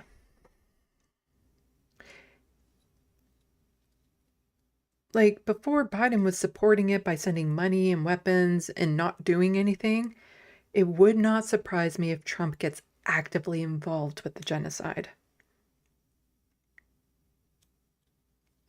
Like, encouraging it, pushing more for it, sending troops over for it, like to become actively involved with what is happening. It wouldn't surprise me if it goes that far.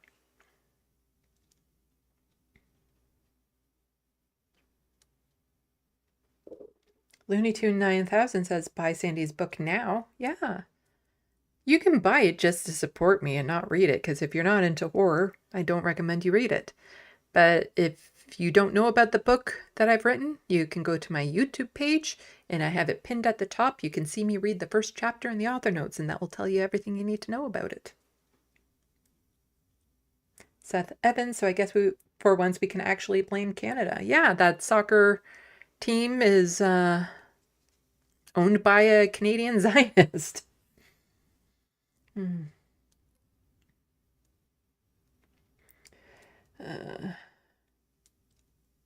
Oh, was the video still too loud? Sorry about that.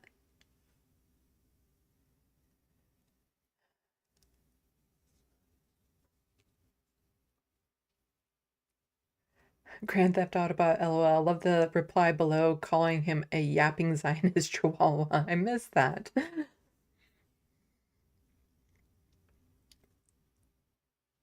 Looney Tunes 9000. When did horses fart? Anthony Horse Farter. Grand Theft Autobot came up with that nickname. Hello, Choki.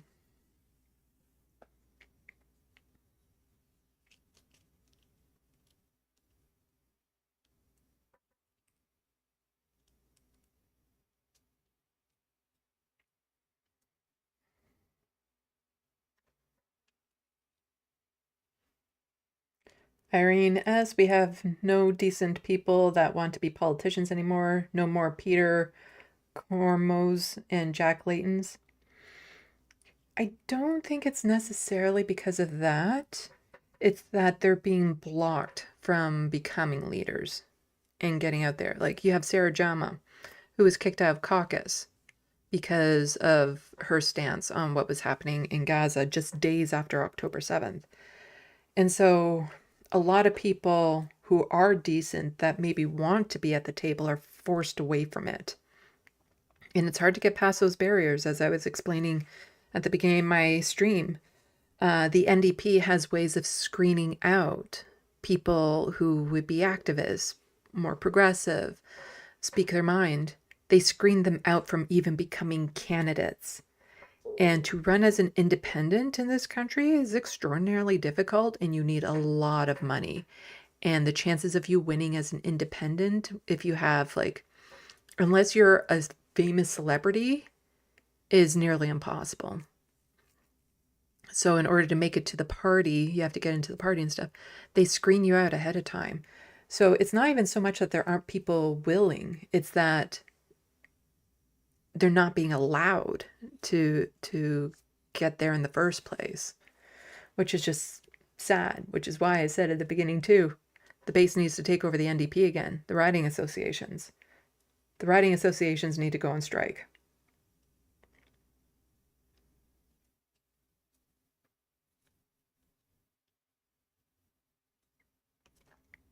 Oops.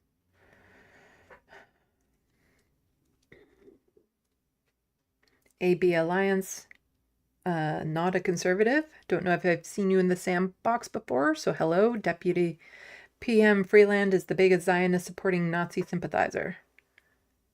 I haven't seen her tweets around it. Like, Anthony Horsefarter is definitely one that comes to mind, just given all of the comments and stuff that I've seen him say. But I have no doubt that she's also a Zionist.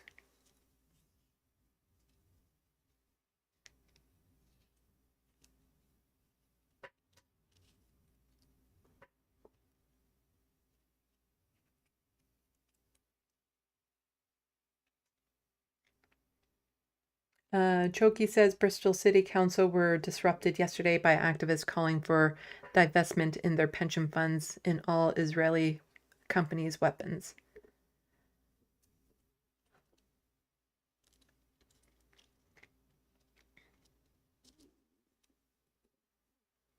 Let's see.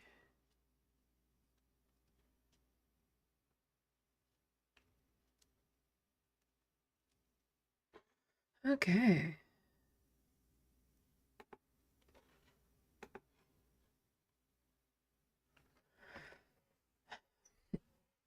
So we're going to get into another story that is along the similar lines of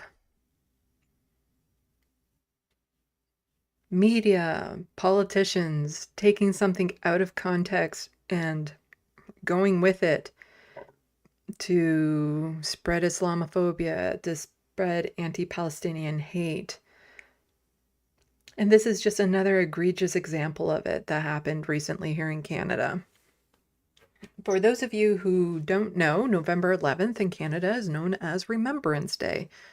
It's a day to remember those who have lost their lives in conflicts all around the world, Canadian soldiers and things of that sort. A day to kind of, I don't want to say celebrate the veterans. It's more like acknowledge them. The one day of the year they get acknowledged by politicians. Thank them for their service, all that sort of stuff.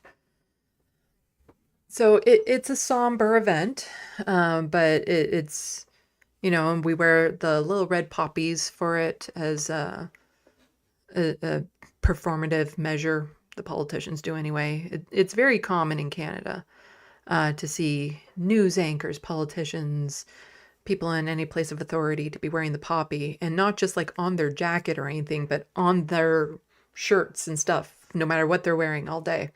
And to me, it's very performative because it does nothing to actually help the veterans who are in need of health care and housing and, you know, treatments for addiction or mental health care for the horrors that they've witnessed and stuff. That, you know, if you really want to remember them and pay homage, that should be taken care of. And then also working to make sure that there are no more conflicts for them to go to in the first place. So again, here's another situation where we have something that should have just been a nothing story. Like hooligans going on rampages for a soccer match, generally speaking, should be a nothing story because it's very common. But this is just, it was a Remembrance Day ceremony. And it should have just been a Remembrance Day ceremony that kids attended without it being in the news, without it being a big deal. But people took it and blew it so out of proportion over Arabic lyrics of a song about peace. And all of a sudden, It is anti-Semitic. How dare they do that? They were making all the Jewish kids afraid by simply hearing Arabic words at a Remembrance Day ceremony. Let's get into it.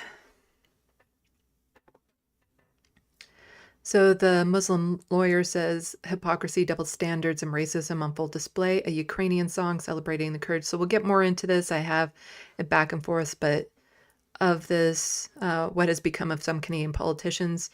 We'll get more into these here, but this is the one that I wanted to show, and it's super tiny on there. So this is from Lisa Macleod. She is a politician. Let's see.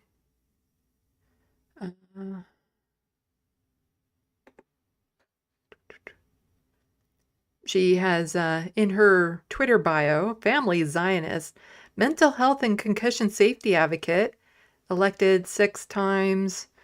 Yeah.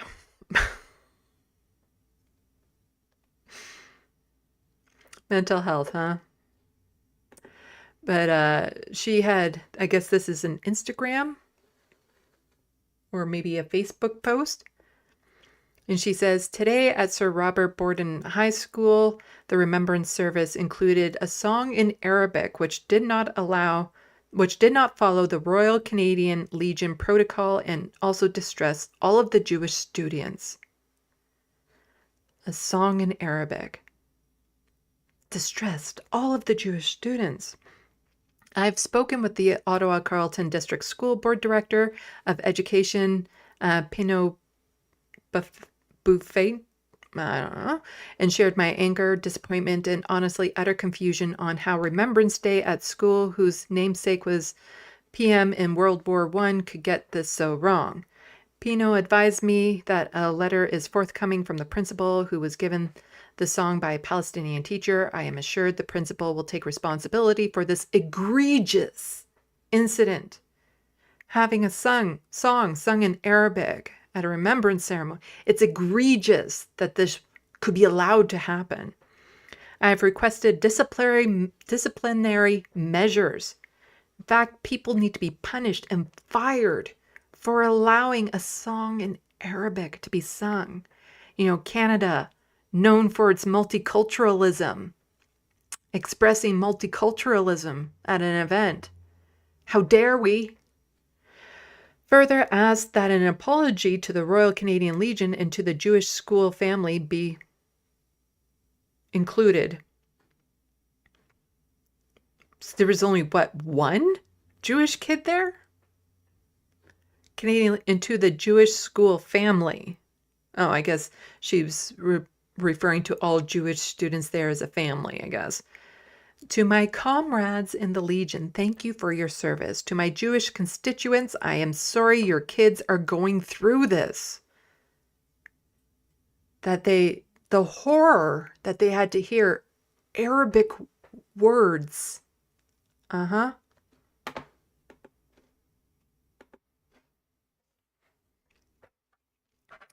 so this is from Samira. Here's the song that this troglodyte clutching her fake pearls. Palestinians just shouldn't exist anywhere in any form, not their language, clothing, music, etc.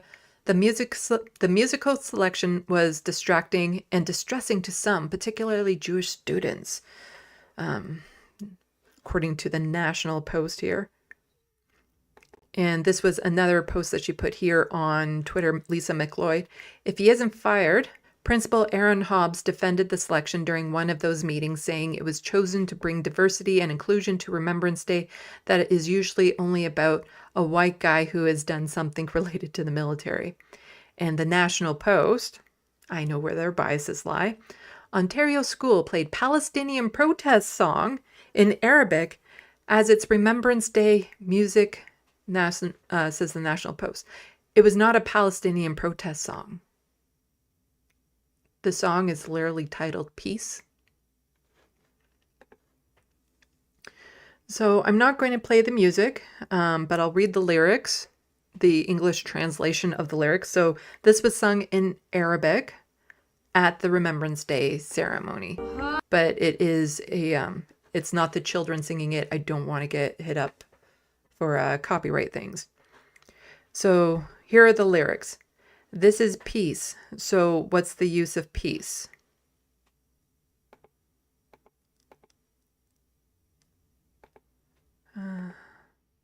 A gaze that hurts my heart, and then I fall asleep. Okay, there's two different translations going on. I'll go with this one up here. So, and a gaze that pains my heart in the dream. So maybe they saw the translated words a gaze and thought that they were saying it's Gaza. But and a gaze that pains my heart in the dream.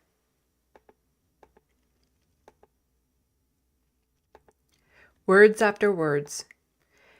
And an eye that sheds tears. No place for it in existence. Why not? Nope. No volume, please.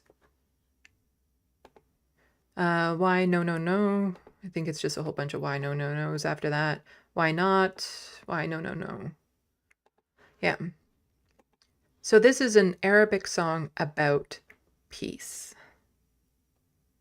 Not about Gaza even, just an Arabic song about peace. That just terrified all the Jewish students at that school to hear it. Oh no, they heard Arabic words. And so here's Lisa Macleod, again, a politician, using her power to punish this school, to force this and make it an issue, when it was literally just an Arabic song about peace at a Remembrance Day ceremony. Kind of makes sense that a song about peace would be at a Remembrance Day ceremony. And again, Canada is known for celebrating its multiculturalism, so there should be no issue with that. But here Lisa Macleod says, OCDSB, so that's Ottawa something District School Board, Ottawa City maybe, has advised me they are undertaking a thorough investigation into yesterday's mishandling of their remembrance service. I am assured student well-being is placed above all else. I hope incident will foster greater understanding of Canadian values. I think she's misunderstanding what our supposed values as Canadians are. Our military and student success. I will continue to monitor the situation. Situation needs to be monitored. It's so bad. You know, our Canadian values are not being respected because the song was sung in Arabic.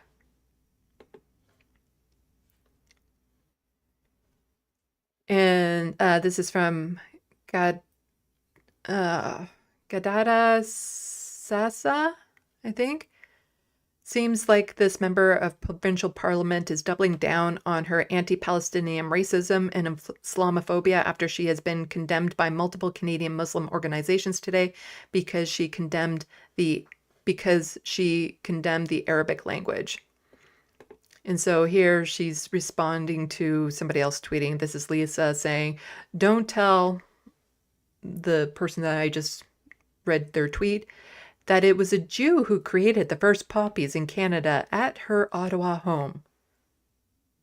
Not entirely sure about that because she had tweeted out, you've stolen our national flower, the poppy, which Palestinians called, I don't know how to say that, compassionate or brother to symbolize and fuel war. So here is a politician now attacking a citizen. Just attacking the citizen, calling her out, using again her platform, her pulpit, all of her power to call out a citizen because she didn't agree with what the citizen said. Yeah, and here's the National Post article. Ontario school played Palestinian protest song in Arabic as its Remembrance Day music. They chose an Arabic song about peace for Gaza as the only song to play for a Remembrance Day service, said disappointed parent. Oh no, a song about peace. How dare they? But it wasn't about a song for peace and for Gaza. It was just a song about peace. sung in Arabic. And even if it was a song for peace in Gaza, that would have been okay too. Really, it would have been. And this is from CBC News. Ottawa principal apologizes for playing Arabic song during Remembrance Day ceremony. So all the pressure that Lisa was applying worked and got this principal under fire for trying to be inclusive. Ottawa Public School Board confirms it is investigating the incident. Now, this isn't all that dissimilar from not too long ago.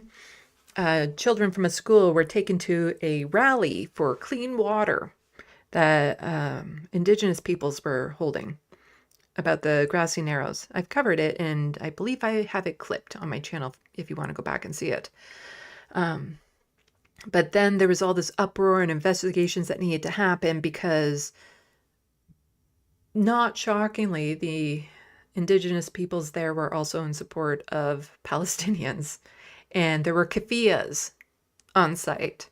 And all of the Zionists were like, how dare you expose our children to this? They shouldn't have been gone to a protest. This was just supposed to be about clean water. It wasn't supposed to be about this. And there was all this uproar and outrage. Yet, and people saying, well, children shouldn't be taken to a protest or a rally or anything of that sort, even though not too long ago, and again, this is an apt comparison, a solidarity rally or something for the people of Ukraine was held, and students from schools were taken to that to participate in, even encouraged to make signs in support of Ukrainians. But here again, we have Ottawa principal having to apologize for just having an Arabic song. An Ottawa high school principal has apologized for playing an Arabic song about peace. Again, it's a song about peace. During a Remembrance Day ceremony after facing swift backlash from critics calling it inappropriate and hurtful to members of the Jewish community. If you were part of the Jewish community and just hearing Arabic words causes offense to you, you're racist. That's just racism. Hearing Arabic words about peace, if that makes you uncomfortable, regardless of who you are, what religion, what nationality, if hearing Arabic words about peace makes you uncomfortable, you're racist.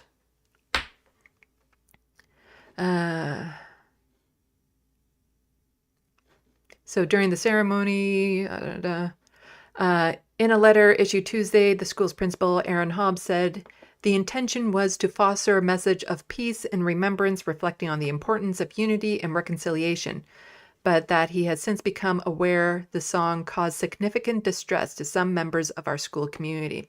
Then what needs to happen is you need to address those people and be like, so why are you distressed about this song about peace? And let's dive into that.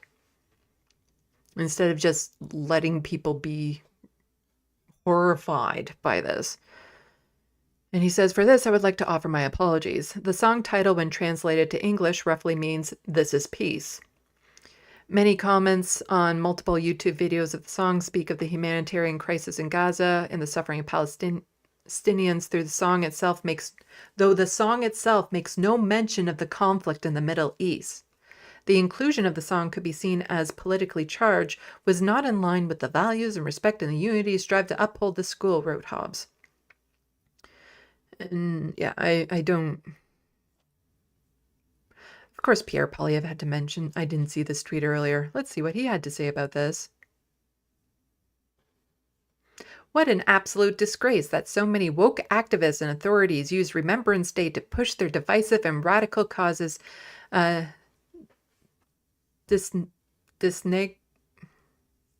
denigrate, I can read, our history and the brave military members who sacrificed for it. Denigrating. Okay, it's denigrating. So, what an absolute disgrace that so many woke activists and authorities use Remembrance Day to push their divisive and radical causes, I can do this. The grand... No, I can't. Our history and our brave military members who sacrificed for it. We are a proud country with a proud history, and everyone who lives here should be grateful to call Canada home. Said that again about a song about peace being sung in Arabic at a Remembrance Day ceremony. Neophene MPP Lisa Macleod is the person that's just like, how dare they? How dare they? And the school board is investigating. I think I have this tweet.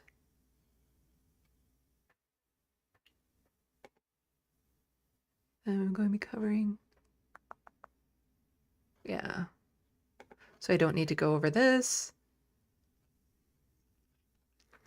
But anyway, the reason why I wanted to show this news article from the CBC, gotta make it clear. And I mentioned that thing earlier about the protests and the Ukrainian students and stuff going to support Ukraine and how that was a rally and they were encouraged to make signs and stuff. Here is a CBC article from a year ago. From the CBC, November 10th, 2023. For Ukrainian students at Winnipeg School, Remembrance Day isn't only about past conflicts. Canadian students need to understand what soldiers give, says Ralph Brown, school student. I don't know how to say his name. But let's just scooch down to here.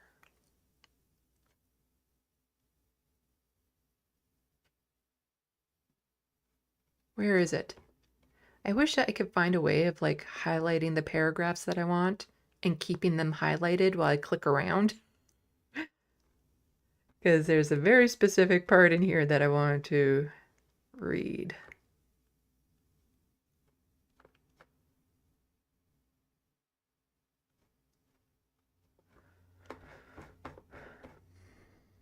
Sorry, as I look around.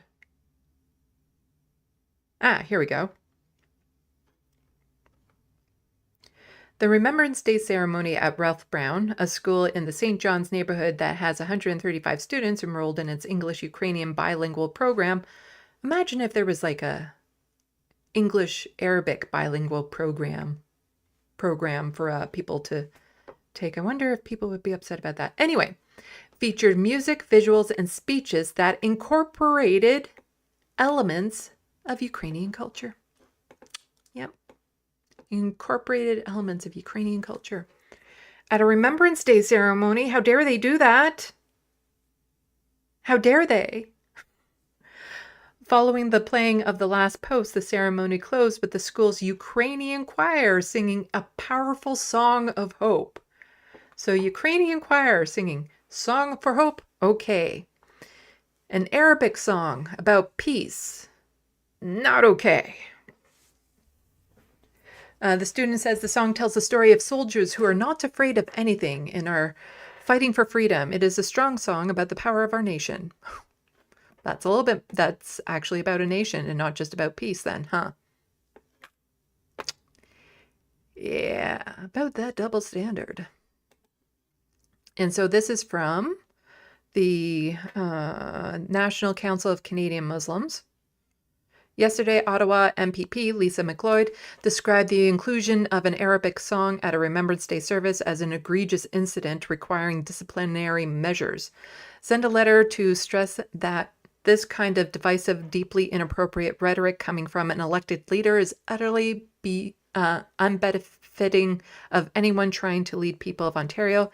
It fuels harmful stereotypes. It marginalizes communities. There's no place for this behavior in Ontario. There cannot be silence in face of it. Send a letter today. A letter that if you want to send, the link is in the sandbox, and I'll remember to add this to the description box below for people who might want to send Lisa Macleod a letter about her Islamophobic comments. And you'll be able to read this. It's an auto fill out, so you just have to do part of it. But yeah, let her know what you think. You don't have to do this letter. You can send her your own letter if you like. Horrendous double standards and just, attacking an Arabic song about peace. This is so racist. All of this is just so racist that it's gotten to the point that now anything Arabic is anti-Semitic. Like an Arabic restaurant, what? Is that now anti-Semitic? Because a Jewish person might walk past that restaurant and somehow get offended that it's there?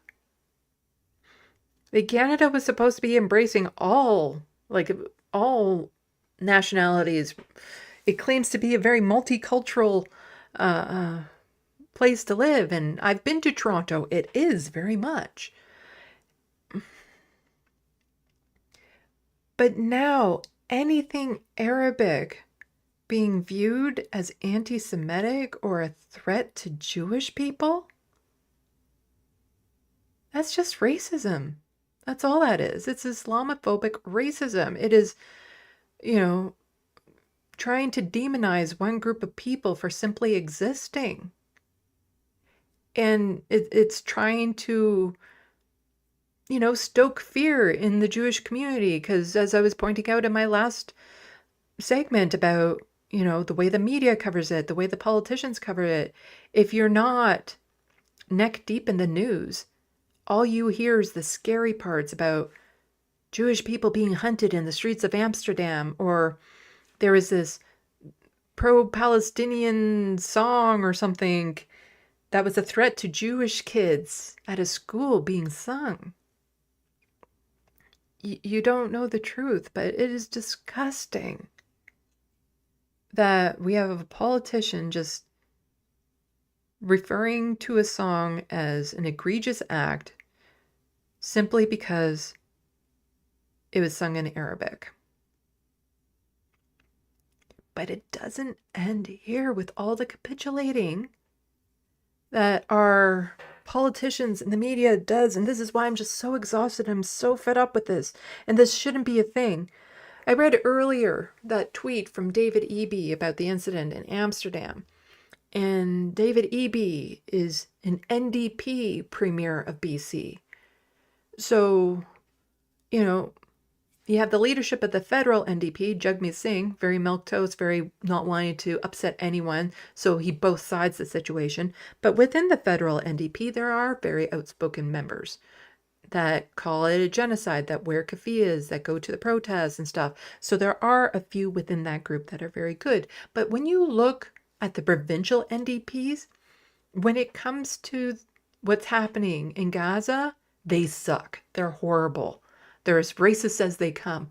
Prime example here in Ontario, Sarah Jama being kicked out of the NDP caucus because, like I said earlier, she simply called for a ceasefire and referred to Palestinians as humans just a few days after October 7th, which apparently was an egregious act warranting her to be kicked out of the Ontario caucus. It's not just the BC NDP. It's not just the Ontario NDP. It's also the Nova Scotia NDP. Nova Scotia is undergoing an election right now, provincial election, which I will be covering live on my channel November 26th. Be sure to come out and watch the results, although I'm pretty sure I already know the Conservatives are going to win re-election. But here we have Nova Scotia NDP candidate out after criticism of troubling posts about Israel. Let's see how troubling these posts are. An election candidate criticized by the Center for Israel and Jewish Affairs, that's the CIJA, which is the APAC of Canada, for troubling and damaging social media posts, is no longer running for Nova Scotia's new Democratic Party in the November 26th general election, party say.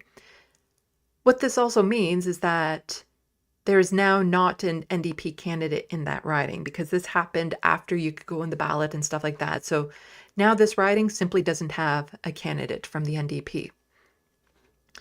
In a news release Saturday, the provincial NDP said Tammy Jakeman is no longer the party's candidate in Eastern Passage District, which is south of Halifax. New Democrats are committed to ensuring safety and dignity of all members of the Jewish community in Nova Scotians of all faiths. All faiths except Muslims. Should probably state that. The release said, "We recognize that everyone running for office has a responsibility to ensure their comments do not cause undue harm." The Center for Israel and Jewish Affairs issued a news release Friday, which included pictures of 2 posts by an account bearing Jakeman's name on the X platform formerly known as Twitter. One from November 2023 responds to a World's Children's Day post from Auschwitz Memorial by saying that children in Gaza will die because Israel is obsessed with killing all Hamas, regardless of human expenses. Yeah, that seems pretty factual. In another form, also from 2023, the same Jackman account retweets a post that says, "Apartheid is Israel at its happiest when terrorizing Palestinians." So, attacking the state for committing a genocide. Calling out a state, not a people, a state.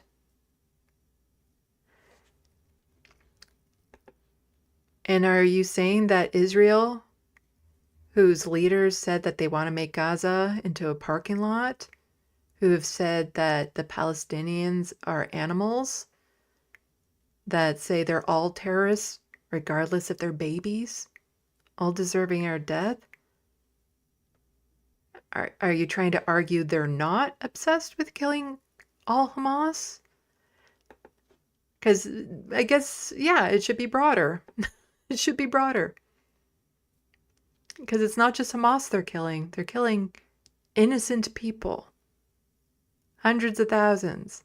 Northern Gaza is now annexed, as the Israel government says that they can no longer go home. Not that there's any homes for them to go to, because it's been leveled. But apparently saying that and retweeting this, apartheid Israel is at its happiest when terrorizing Palestinians. Apparently that's so egregious she had to step down from the NDP party and not be a candidate anymore. As of Saturday afternoon, the account appeared to no longer exist on platform. Jakeman did not immediately respond to a request for comment. The Center for Israel and Jewish Affairs, along with the Atlantic Jewish Council, said the statements were inflammatory and hurtful in Friday's release. Statements of this nature often have real-world impacts, contributing to a climate of fear and hostility experienced by Jewish community members, the release said. What about, what kind of climate are the Palestinians facing right now in Gaza? What kind of fear and hostility are they experiencing right now because of the actions of the Israeli state? But again, so much of my frustration is recently that handbook went out, the government handbook on identifying what is anti-Semitism and criticizing the state of Israel they consider to be anti-Semitic. We're not allowed to criticize that state. We're not allowed to compare what they're doing to Nazis, even though they are committing a genocide. Just so much capitulation by the media, by politicians in this country, to Zionists. And worried about the feelings as opposed to the actual death and mayhem and destruction and horror Israel is unleashing on Gaza. The groups called on provincial NDP leader Claudia Chender to say why Jakeman was allowed to run for the party and to dissociate the party from Jakeman's damaging remarks. NDP spokesperson Elena Cahill said the party was not aware of the post during the candidate's nomination period. Cahill said Jakeman posted an apology for the remarks on X account on Friday, though the Canadian press could not verify the claim. The account appeared to have been removed. The NDP is always reviewing and improving our vetting process to make sure it's rigorous and that all our candidates uphold the values and principles of our party, Cahill said in an email. Jakeman's exit from the party comes after the candidate nomination period closed, so there will be no NDP candidate to take her place in the Eastern Pacific District, Cahill added. It's not clear whether Jakeman will run as an independent. The Nova Scotia Liberal Party also condemned the social media comments. There is no place for anti-Semitism, hate, or discrimination of any kind in our province. We cannot allow the occasion of Holocaust Remembrance Day to be used in a line of attack against Jewish community here in Nova Scotia and across the world, the release said Saturday. Calling out a state for their actions is not discrimination. And the amount of Islamophobia and discrimination against Palestinians that's happening right now, as we saw, like, a song was sung in Arabic, but oh no, that's discrimination against Muslim people, against people who speak Arabic. Also, lots of Jewish people speak Arabic. There's lots of Arabic Jews out there.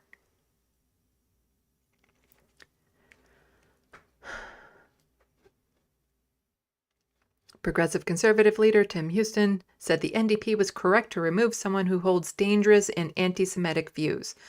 Calling out a state does not make a person anti-Semitic. No matter how you worship in Nova Scotia and all in Canada, you should be able to do so without fear of intimidation, unless, again, you're Muslim or speak Arabic. Houston said in an email statement, the views expressed by Ms. Jakeman fell far short of that ideal. This report was from the Canadian press.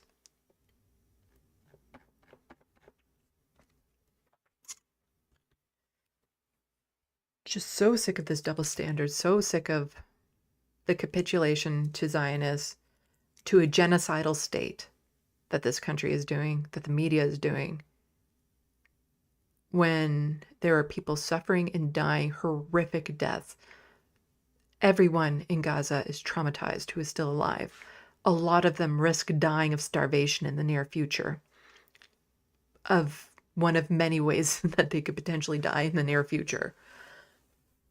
They're being kidnapped, they're being tortured. All of that never gets acknowledged. But somebody calling out that state for doing those things, well, they need to be held accountable as an anti-Semite for doing that. I have a hard time wrapping my brain around all of this. How this is so rampant here. And again, it's not like I should. It's not like I should. I should be able to be like, yep, no, it makes sense. It makes sense because Canada is a genocidal state and, you know, Canada was built on multiple genocides and all that sort of stuff. But I still, seeing it playing out in real time, seeing the footage of what's happening to the people in Gaza and the horrors being inflicted on them. You know, seeing it firsthand like this, I have a hard time wrapping my head around the fact that anyone can know that's happening over there and still somehow paint Israel as being the good guys in this situation, or that they're even the victims in this situation, that somehow, you know, they have a right to defend themselves, and that right includes committing genocide. Like, I shouldn't be so distraught over this, you know, like coming to terms with the fact that Canada would support this to this extent. But seeing it in real time, how can anyone support that? And just, it's horrifying. And yet I know if the wrong accounts come across any videos that I'm doing where I'm calling out the state of Israel and stuff, there's a good chance my channel will be shut down. So much for freedom of speech and freedom of expression in this country, especially with that handbook that says that criticizing the Israeli state is anti-Semitic. Oh, but at the same time, it also says that you shouldn't, conflate all Jewish people with the state of Israel. A little bit contradictory there. Because I don't believe all the people in Israel are bad. I don't believe all the Jewish people in Israel support what the government is doing. They're not a monolith. No group is. It's still seeing, the prime minister and all the other leaders and just what they say versus what we know actually happened. It's still hard. Like, I accept it. I see that it's happening. I know it's happening, but it's still, I don't get how people can be like that. I don't understand how anyone can see what's happening over there and be okay with it and encourage it. It just, yeah.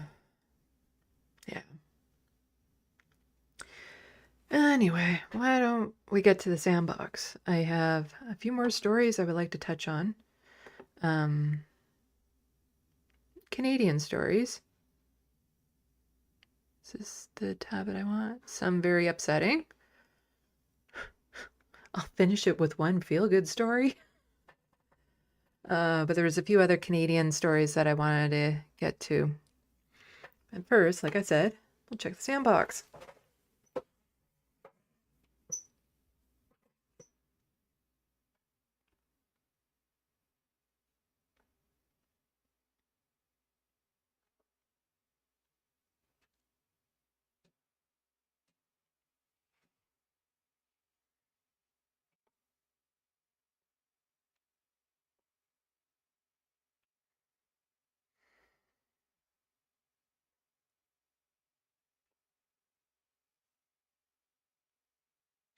Let's see.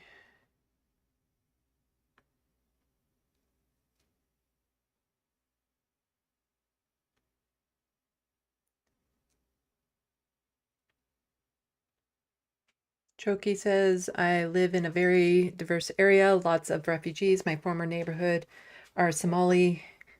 They also hated the fundies, LOL. I don't know what that means, but I imagine there's a joke in there. Grand Theft Autobot, the kids were terrified of the words being sung. I wonder who fed them that fear in the first place. Yeah. Choki also saying, evangelical Christians are incredibly dangerous. John Martinez, I bet if those schools played Horse Weasel Lied, they'd be silent. I don't know that song. Grand Theft Autobot, not English. I'm immediately terrified. I roll.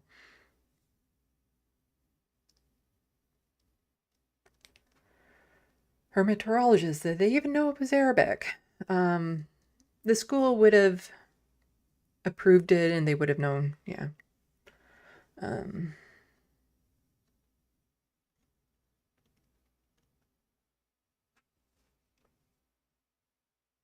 Mudbuds, why does everyone want to be unhinged like America?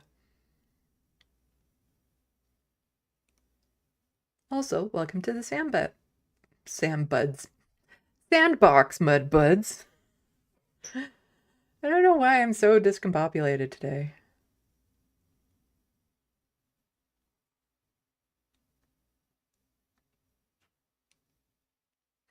Grand Theft Autobot, Canada is home to all except you wokies. Pierre Polyev, probably.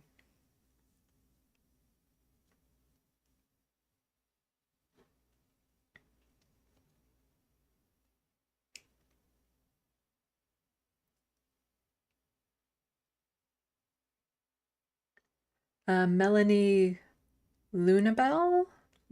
Sorry if I'm not saying your name right. Welcome to the Sandbox. How dare they try to intermingle the diversity of Canada? What makes Canada so wonderful? Greetings from BC. Well, welcome. Yeah, it's like, how dare Canada be diverse? You know, the image that we put out to the world is that we are the multicultural center of the world and stuff, but how dare we be diverse?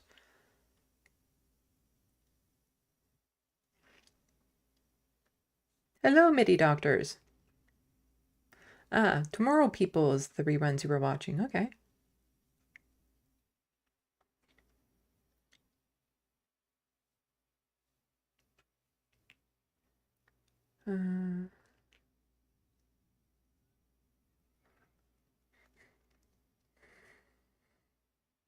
Also, while I'm here, I made this little thing. Buy my book. It's in the link below. It's on Amazon. If you like a horror book and you want to escape from reality, there's a lot of political commentary in my book that you might actually find cathartic if you're into horror, but only if you're into horror.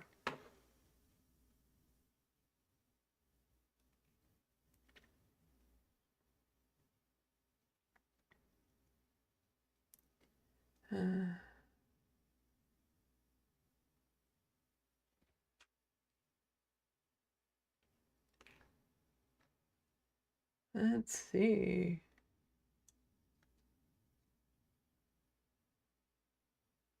Hello, anti-corporatist.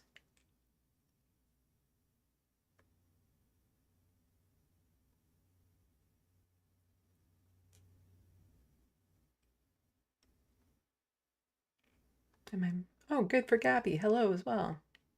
Sorry if I've missed your name. Let's see.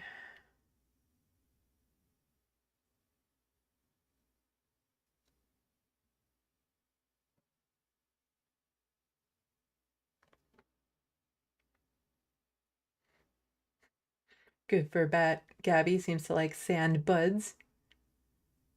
Looney Tunes 9000, we're all buds in the sandbox, Sandy. Choki, I had neighbors who are fundamentalist Zionist Christians. It's a whole huge story. At some point, it'll be a story.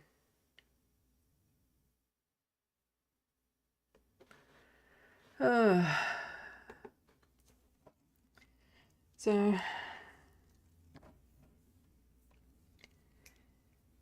see, part of the problem when the people in this country become so complacent with Islamophobia and hatred of certain groups of people, it tends to spread.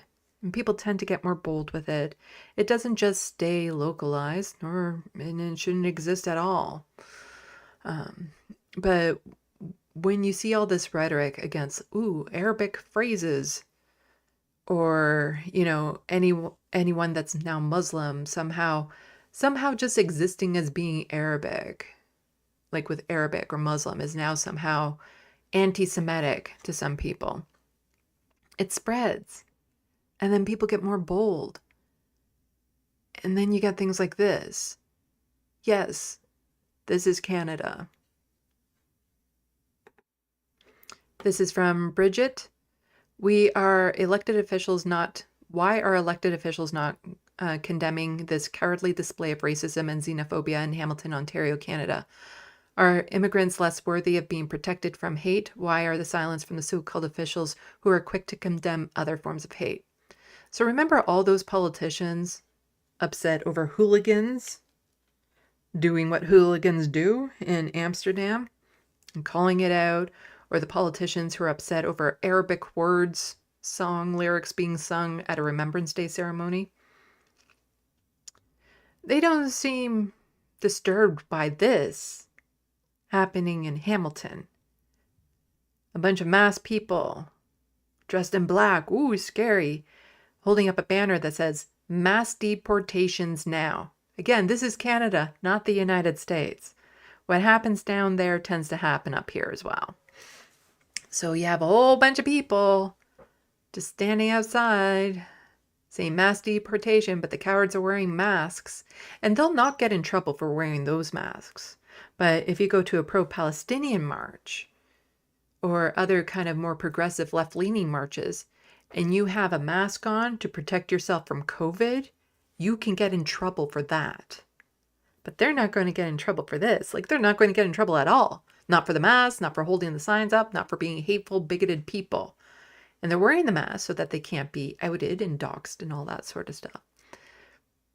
But people wearing a mask to protect themselves from COVID at protests have been charged for covering their faces. But these people get off scot-free. And Rachel Gilmore came across this story and did a brilliant job breaking it down for us to hear about.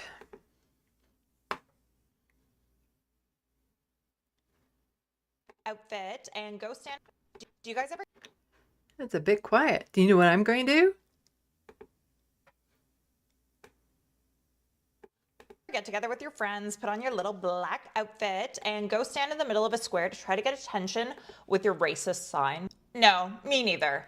But these guys did. See, over the weekend, these unoriginal losers decided to get all dressed up in their little hoodies and, of course, their masks to hide their faces. Because God forbid you actually bravely stand behind your hate, right? And they went to Jackson Square in Hamilton, Ontario, Canada, where they stood there with a banner that read, "Mass deportations now." There was a lot of immediate speculation about who was actually behind the demonstration, and a ton of people accusing them of being feds because that always happens. But no one immediately took credit for it. However, the image circulated in far-right Telegram channels, ones with thousands of subscribers, where they were applauded. I reached out to Peter Smith, an investigative journalist with the Canadian Anti-Hate Network, and he told me he had an idea of, if not who is behind it, at least their potential motivation. Quote, "It's not definitive, but they appear to be emulating an Australian group called the National Socialist Network," Smith told me. See, 3 members of that group, including neo-Nazi leader Thomas Sewell, were recently arrested. If you've been following me for a while, you might recognize Sewell as a guy who joined the live stream of a prominent member of the far-right extremist group Diagolon, where the Diagolon member said he has learned a lot from Sewell. Yeah, from this guy. Anyways, Smith told me that, quote, "Several Canadian white supremacist networks posted in support of the men, including a group led by former Proud Boys in Hamilton." On top of that, this whole setup definitely has a resemblance to similar demonstrations by that Australian group. Meanwhile, several Hamilton area politicians also condemned the demonstration, including NDP MP Matthew Green, who said in an Instagram post, quote, "Hamilton has no place for fascist rhetoric, intimidation, or hate." A Hamilton city councillor also weighed in, highlighting the cowardice of them hiding their faces. Quote, "Show your faces so you can be held accountable for your actions," she said. I also reached out to the Hamilton police 2 days ago to see if they're doing anything about this, but I haven't heard back yet. Overall, this just goes to show that this kind of hateful anti-immigrant rhetoric is not limited to a single country, even if the people saying it here in Canada are too chicken shit to put their faces behind it. What do you think of all this? I've had questions from people asking how they can come to Canada from the United States with everything that's going on there. I'm sorry, but it's extraordinarily hard to immigrate to Canada right now. Federal government is putting up barriers. It was never easy in the first place. And all this anti-immigrant sentiment is popping up here too.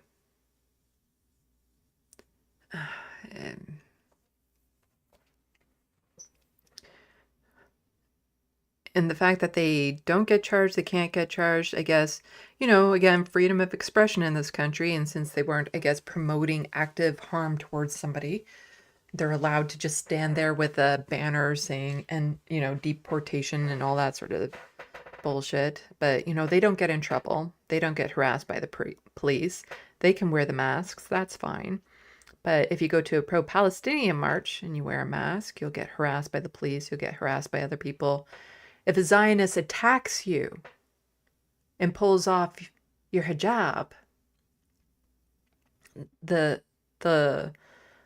judge and the lawyers and the police will then justify it, saying, nope, she was doing that in self-defense because she heard that person say from the river to the sea. That actually happened. I covered it in my last live stream or 2 ago, where that actually happened, where a Zionist assaulted a woman at a pro-Palestinian rally by pulling off her hijab, but all charges were dropped because she felt like what that person was saying was genocidal rhetoric. You can't do that genocidal rhetoric here in Canada, but you can participate in a genocide and it's all fine.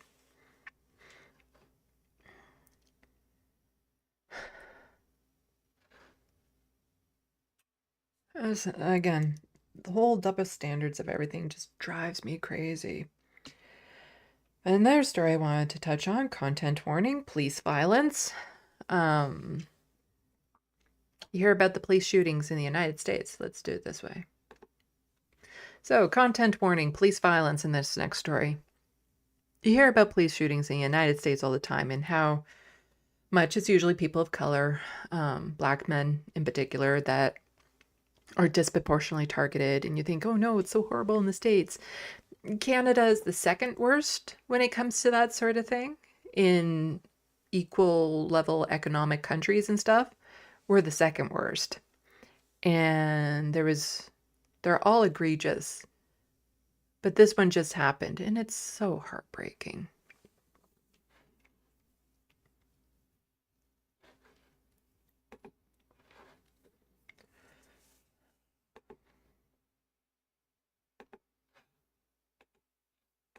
Friends and family of Erixon Kabera are shocked. The father of three, a Rwandan refugee, was shot during an interaction with Hamilton police here on Saturday afternoon in the apartment building where he lived. Friends are demanding justice after the SIU originally said there was an exchange of gunfire, but later said that was not the case. So here, the police lied.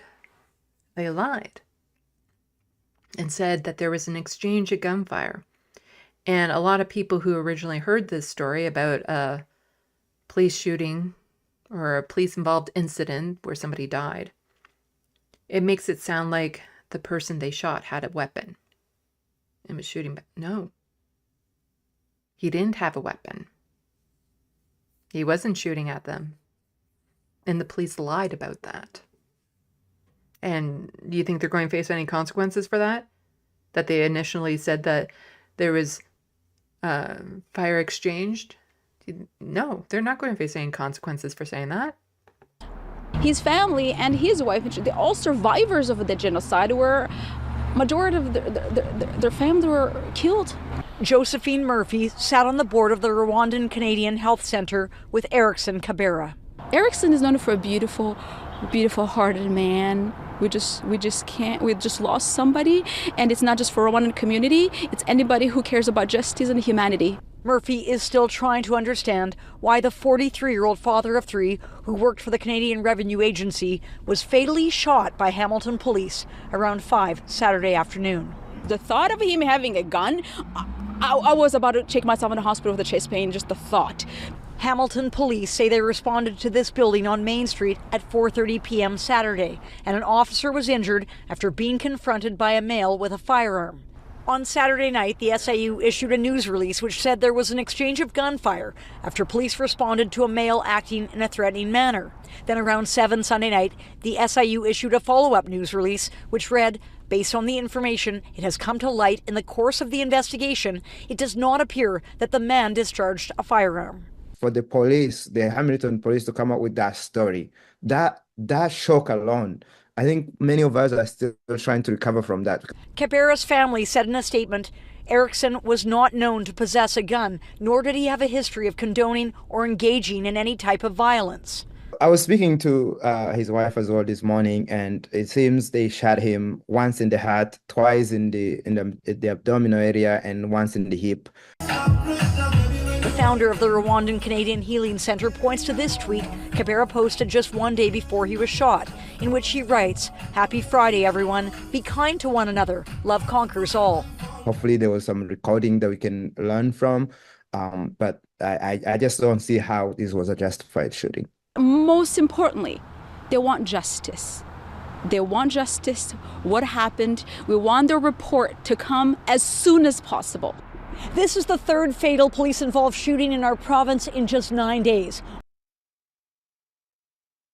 Sorry, what was that?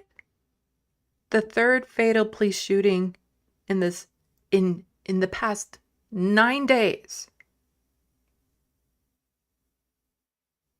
In just 9 days.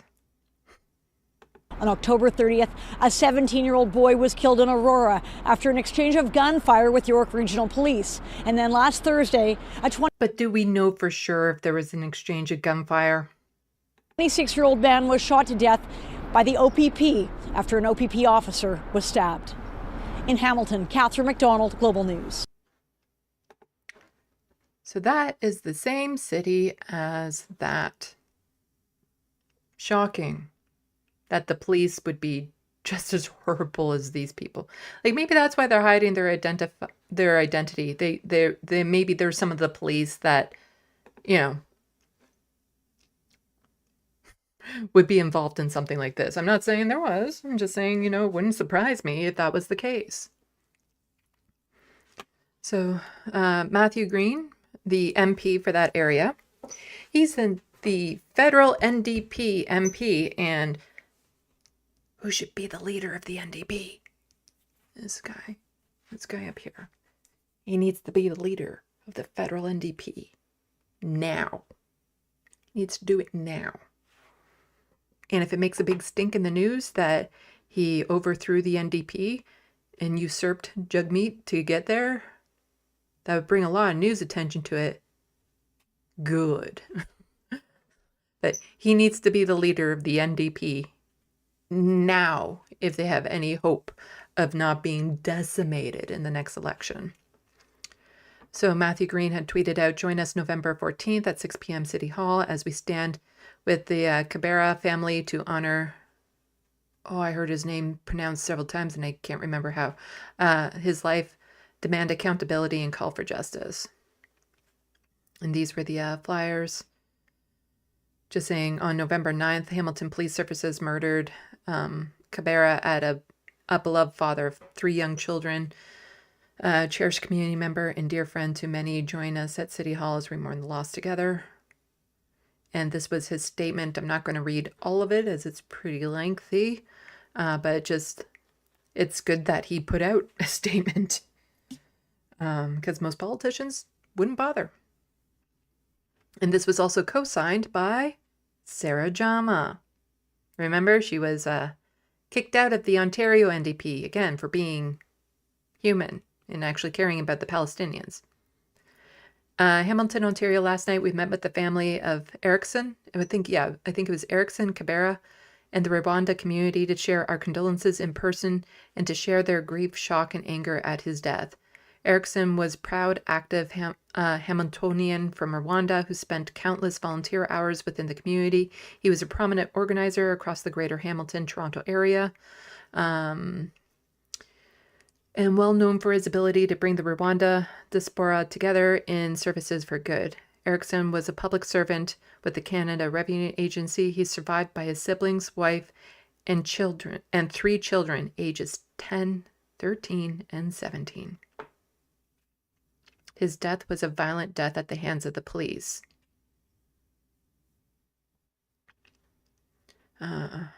People can freeze the screen here if you want and read the rest of the statement, or you can seek him out on Twitter. I imagine he would post this at Instagram as well to get that out there. And again, Sarah Jama was also in support and at that vigil as well. And just another amazing person, and I wish she could take over the Ontario NDP, but that's not likely to happen. And just to get a little bit more of an idea who Erixon was. Remembering Erixon Kabera, a life of kindness, compassion, and service. This is from Josephine Murphy on Twitter. Look at Erixon dancing with his radiant smile. This is who he was. And Intor, a kind, compassionate, and beautiful human being. His joy was contagious, and his love for his community and culture was always shone through. This is how we remember him, full of life, warmth, and grace.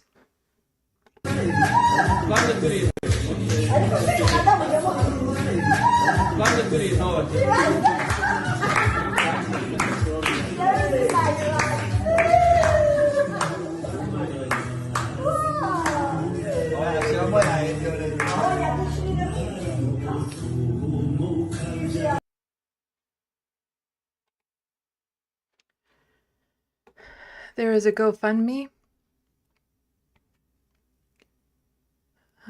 don't know if I can just put this link in the sandbox without it being super duper long. Let's see.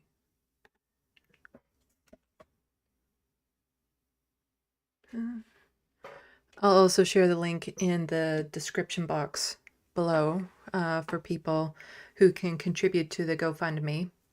Remembering Erixon.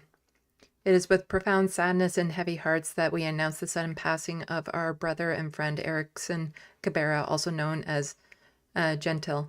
He was a man of faith, family, and community building. Erixon was a devoted father of 3 sons whom he loved deeply. Known for his warm heart and kindness, he was a friend to many and deeply caring individual who left a lasting impression on everyone he encountered. Erixon Kabera was a remarkable man whose life was dedicated to love, service, and compassion. We will miss him dearly. And so far, they've reached 40% of their goal.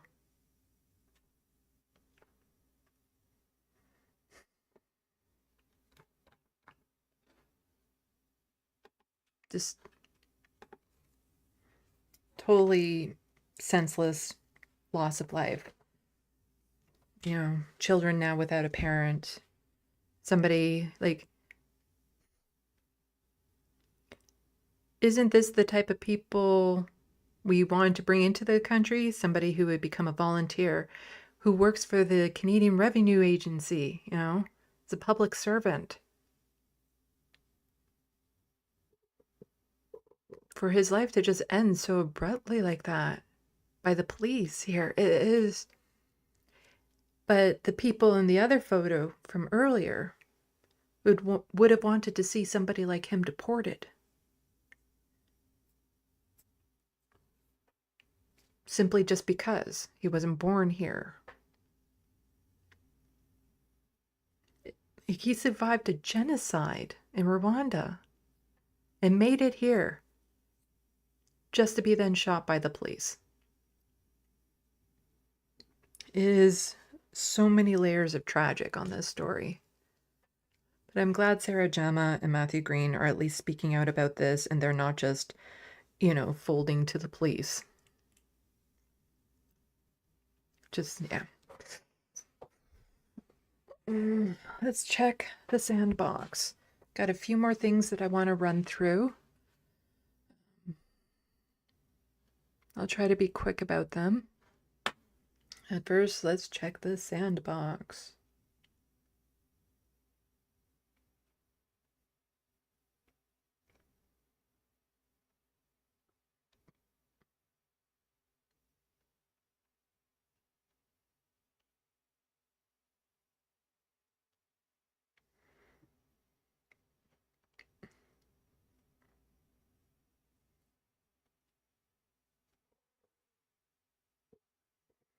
For people who are arriving to the stream later, hopefully over the next week, I'll be getting Ravana back onto the channel. We'll be talking about gender issues and the election down in the States and, you know, what it means with the new Trump presidency again. And yeah, so we'll be talking about that hopefully over the next week. I probably won't be doing another news stream over the next week because I'm exhausted and there's so many things that I need to get to.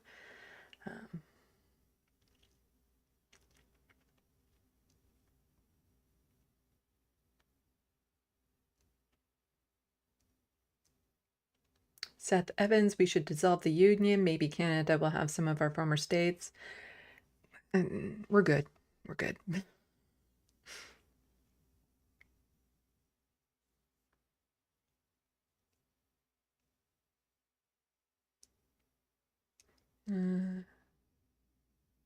Let's see. Atticus among us, the threat of Texas seceding is nothing compared to if Cali split.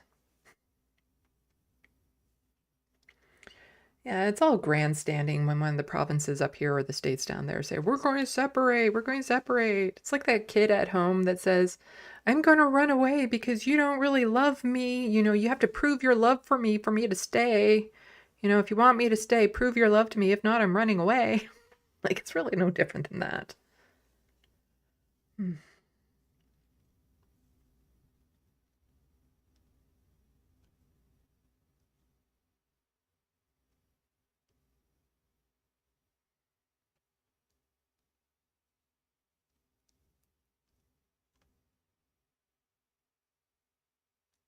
Melanie says, "Hi, Sandy. The pronunciation is fine. It's a bit of a tongue twister." Also this. This is how bad it is that I've actually put a little thingy that I can just click on to let people know that's how bad it.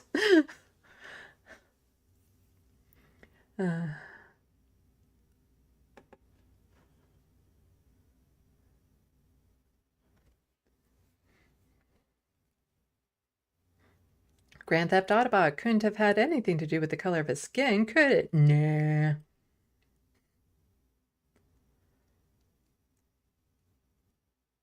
John Martinez, black people are threats because of their race and no other reason, according to cops.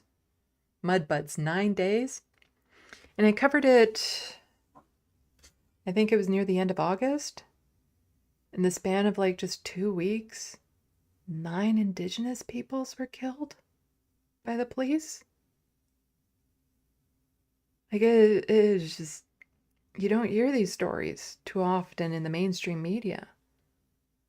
But I believe I clipped it, so you can go back and see it. But it was, I think, up to 9 indigenous people were killed by the police within just like 2 weeks. Horrible.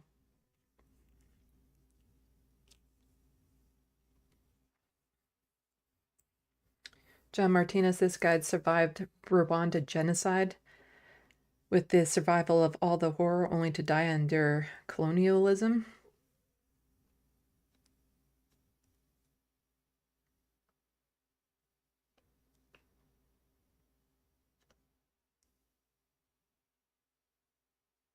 Mudbuds, let's make a compound and just unsubscribe from the society. Who's in?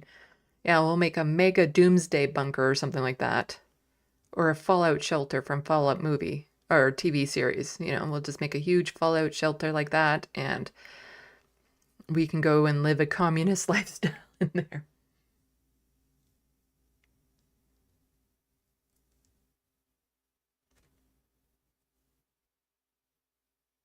Jokey, hope you take some time to look after yourself, Sandy. Yeah. I have a drawing I've been working on for a while. Well, not a while. I started on it a while ago, and I haven't worked on it for a while, but I really want to get back to it. It's a big drawing. Well, why don't I just show you what I've done so far? And it's nowhere near being completed yet. Let's see.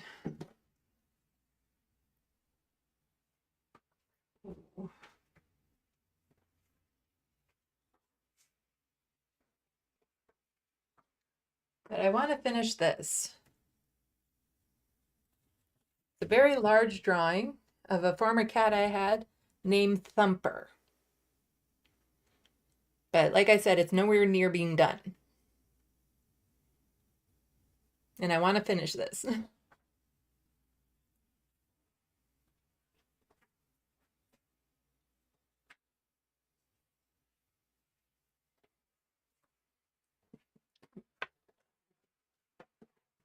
It's on a large canvas, 11 by 14, and I'm doing it that big because I want to make it like hyper realism.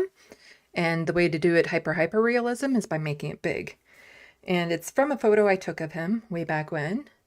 And I was recording it as I go along, so you'll see the entire drawing process. I don't know how I'm going to put it up, if I'm going to put it up. It'd be like one of those oddly satisfying, relaxing streams. So people can see the entire drawing process if you want. So I want to spend more time on getting that done. And there's another drawing in my brain that I'm going to get done too, and all that sort of stuff. But yeah, and I want to get more of the videos done for my Necroplasm series, because I like working on that. I got chapter 2 done and edited, and I've tried uploading them to my Patreon, but it's struggling to accept them. So far, I haven't been able to successfully upload it to my Patreon, so I might just make them into an unlisted YouTube playlist and then have that linked to Jack in the Box tier members. And then I could also share with other people once it's done, if you pay me money. But I'll let people know when I've done all the chapters. So if you're interested, you can become a patron for a month and just watch the whole thing or something. But I do enjoy working on it. And I tried to start chapter 3, and I just ran out of steam because I had done chapter 2 earlier that day.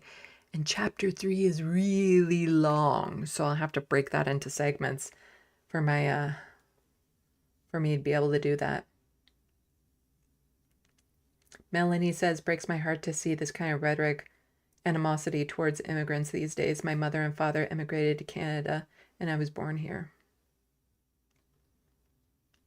Yeah, I remember when Justin Trudeau was saying, we'll take in all the Syrian refugees and, you know, making a big deal of it and using it for photo ops and all that sort of stuff. And, oh, look how benevolent I am for accepting all these Syrian refugees. And, you know, bringing refugees was a good thing back then. And now, oh.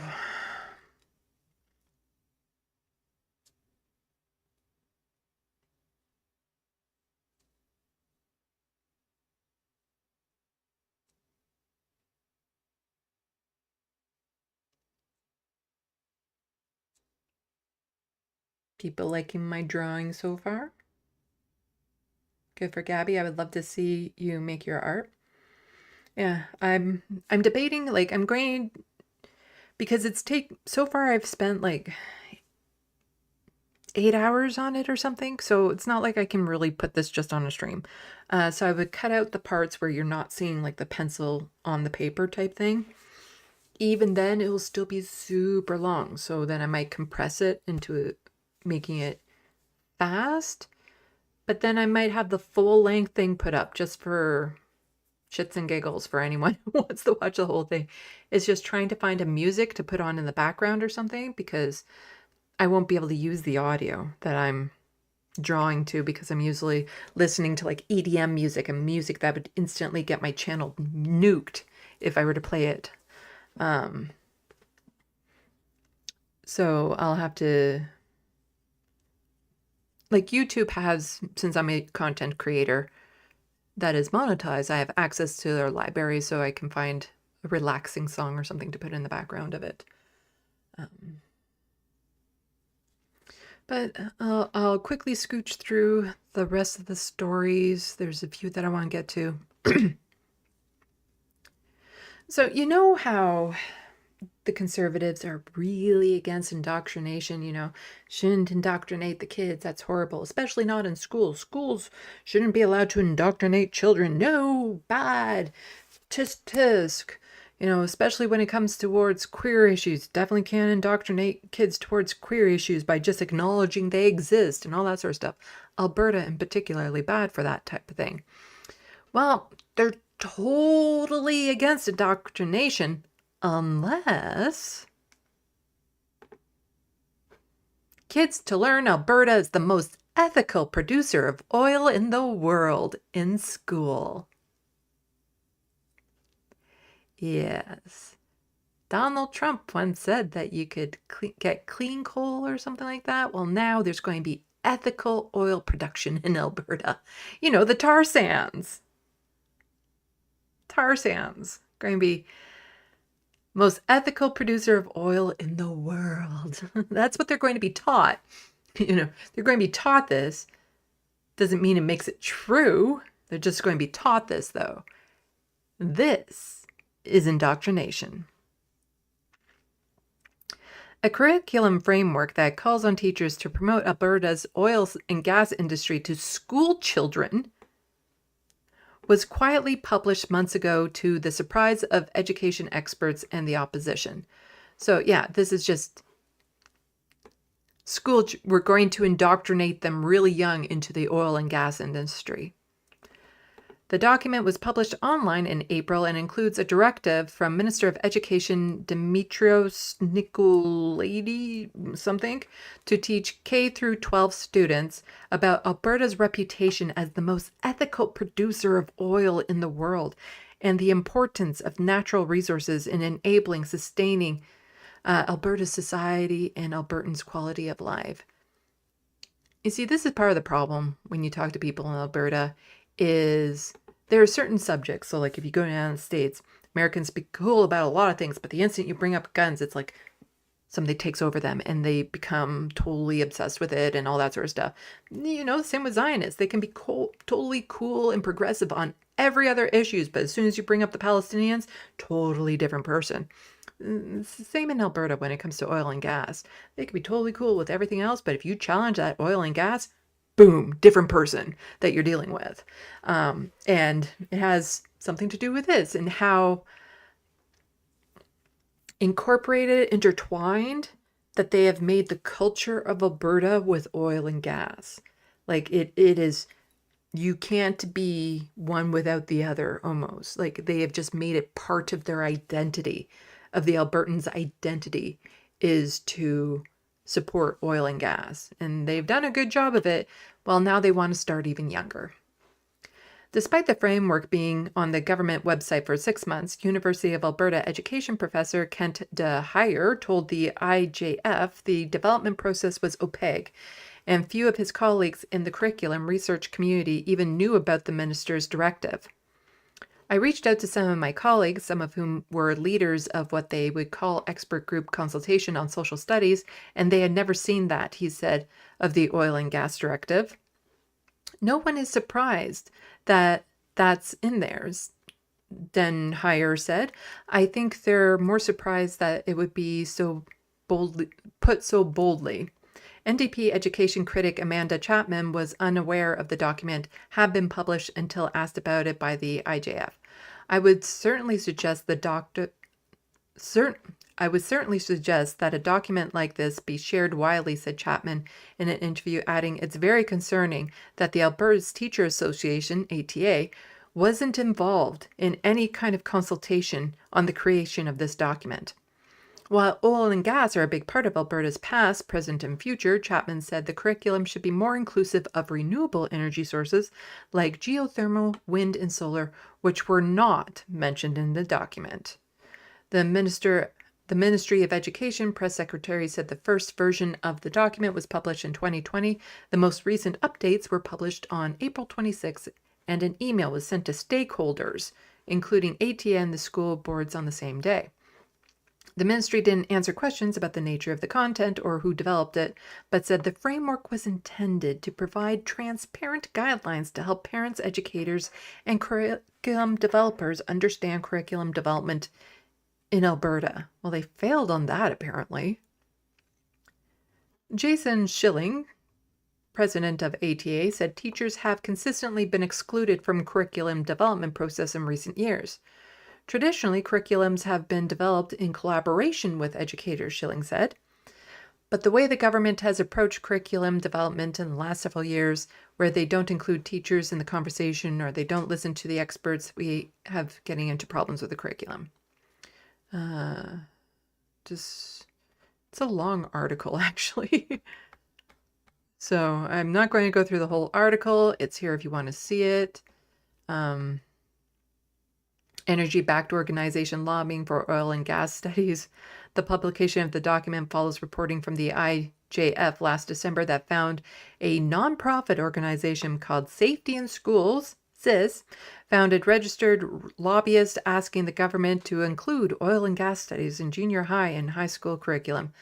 The lobbyists listed on the most recent registration, dated October 22nd, include several people with former ties to the UCP government. Shocking, not shocked. You see, Canada has a very, when it comes to, oil, gas, mining corporations, all that sort of stuff, Canada actually has a really bad reputation. Like, trying to sell this as ethical is trying to sell us like we're the good guys around the world. We're the peacekeepers. We're all of this. No, actually, we're like terrorists in many areas.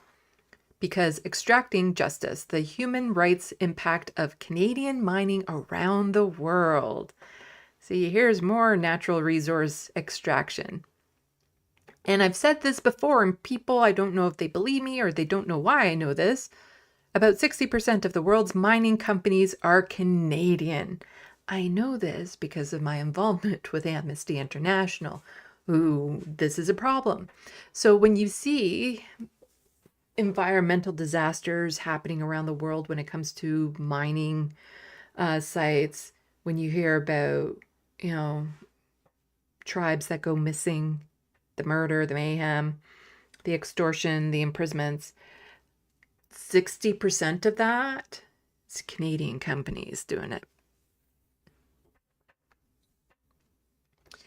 This CBC article, you can read it if you like. I've glanced over it, and they're pretty much trying to make it seem like, well, the mining companies are just doing the best that they can, and they're not necessarily blah, blah, blah. Canada is home to an estimated 60% of the world's mining companies. They operate in all corners of the globe, including countries where mining activities have been linked to human rights violations. You see, that's not quite as direct as I would like that to be. Up until now, making offending companies accountable in Canada is difficult. However, international human rights lawyer James Yap is fighting to change that. He and his colleagues pursued a lawsuit on behalf of dozens of, I'm not sure how to say that, plaintiffs who alleged they were forced to work at the Bisha gold mine, owned by a Canadian mining company. Again, words I don't know how to say. In the end, the settlement was reached for the workers. James Yap delivered the 2023 Sir Graham Day Lecture in Ethics, Morality and the Law in February 2023. He was held as Dalhousie University something or other. Here's an excerpt from his lecture.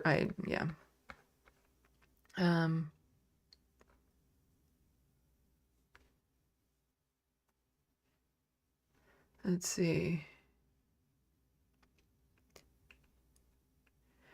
Canadian mining companies currently operate in all corners of the world. Regrettably, they've acquired a particularly bad reputation globally for causing serious human rights abuses. To make matters worse, in many of these places, it can be very hard, if not impossible, to hold a powerful multinational company accountable, so such companies escape justice. However, efforts have been gaining momentum in recent years to try and hold these companies accountable at home in Canadian courts, suing companies right here where their headquarters are for human rights abuses that take place overseas. These lawsuits are enormously challenging and difficult, not least due to procedural avoidance tactics by companies. When faced with the prospect of having their human rights records examined by impartial, independent Canadian courts, Canadian mining companies run like dogs from a vacuum cleaner. Canadian courts themselves have in the past been skeptical about hearing claims from foreign plaintiffs alleging human rights abuses against Canadian companies. However, despite a number of failed initial attempts, some of these claims have begun to have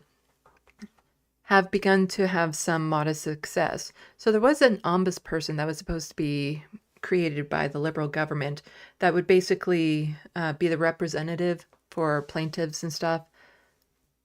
I don't think they announced that they were going to make one. So the Liberals announced that they were going to make an ombudsperson for mining corporations. They announced it. I'm not entirely sure if they followed through with it. And even then, it's like, how do you go to some of these very remote groups of people, English isn't their first language, and try to communicate to them that they have somebody that they could at least go to launch their complaints and all that sort of stuff? But this is Canada. And just here, from Amnesty International, Canadian mining firm accused of human rights abuses linked to evictions in the DRC. Allegations against the Vancouver-based firm Ivanhoe Mines include treatments of dozens of families evicted in 2017 to accommodate the development of the Kakula copper mine. In 2016, Camorra Copper Mine Company, in which Ivanhoe owns 39.6% stake, identified 45 households across 21 square kilometers for relocation. The company promised to build 45 resettlement houses in the town of that with at its own expense. Hundreds of victims getting substandard housing to make way for mine expansion. Unfortunately, the living conditions the families encountered in 2017 after their eviction fell short of international human rights standards, and contravened DRC law. Researchers observed the substitute houses in Kamoa built in Movdona are not equipped with running water, electricity, or connected to any sewage system, the report authors wrote. Many report that at the time of the eviction, resettlement houses were too small for their family sizes. So that's in the DRC. Then there was this one from Ecuador. Ecuadorian indigenous women and rights defenders bring concerns to Canadian amid high-stakes trade negotiations. 4 women leaders in front lines, increasingly dangerous efforts to protect rights and the environment in Ecuador will visit Canada next week to speak out against intensifying trade talks amid at expanding Canadian resource extraction projects, ecologically vulnerable people.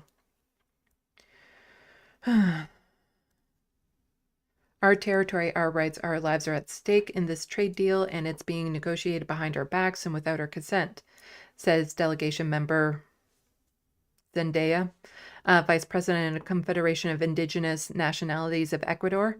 Ecuador's largest indigenous body, we already know from experience the harm more Canadian mining will bring, which is why we're coming to Canada to urgently call on the government to reconsider a trade agreement that will make deteriorating human rights situation worse. At least 15 mining companies have active operations in Ecuador.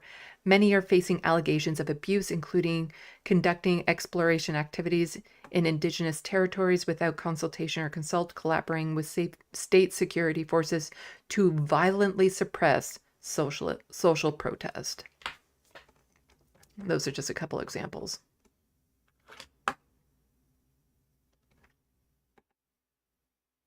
In other words, Canada doesn't have the reputation around the world that a lot of Canadians seem to think we have. You know, we're not the good guys anymore. You know, there used to be that rumor that, oh yeah, you can travel around the world and you slap a Canadian flag on your backpack and you're good and you get treated like royalty and you're like a celebrity, and Americans use Canadian flags all the time. If you go to these areas where there's these mining corporations, you might not want to mention you're Canadian. Just saying. The reputation there, not so good, for very obvious reasons. Can't say I'm shocked anymore that, you know, we're violating human rights all around the world, considering the amount of human rights we're violating in this country and the genocides that this country is supporting. And all, like, it's just, you know, once you pull apart the blinds and you really see Canada for what it is, this news is sad and it's heartbreaking, but it's no longer shocking. And I think that's why a lot of people don't want to know. They don't want to know what Canada really is, because anyone with any sort of empathy, compassion, would then feel obligated to speak out and maybe try to do something about it, you know, or they might question their whole identity as a Canadian. And, you know, I don't have such an attachment to, like, I'm grateful to be Canadian because I'm grateful of the privileges I've received by being born here, especially with this skin tone. But, you know, the values this country actually instilled in me as a child around justice and peace and all that sort of stuff is what drives me to hold Canada accountable for the atrocities it's committing. So, yeah. Anyway, let's check the sandbox. And then just a couple more quick things to go over. I'm just checking. Oh, yeah, there's that. Okay. Okay, just a few more one-off stories that I just kind of wanted to touch on.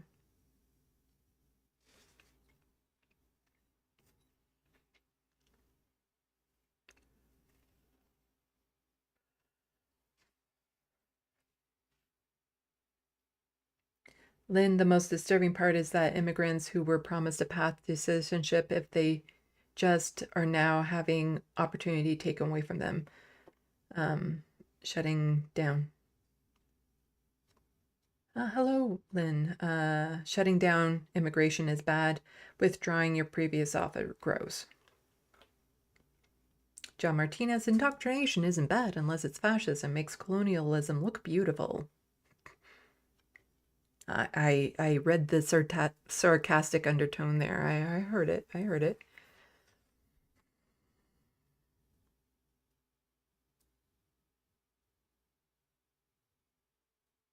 Grand Theft Autobot. Trump also said turbines kill the most birds.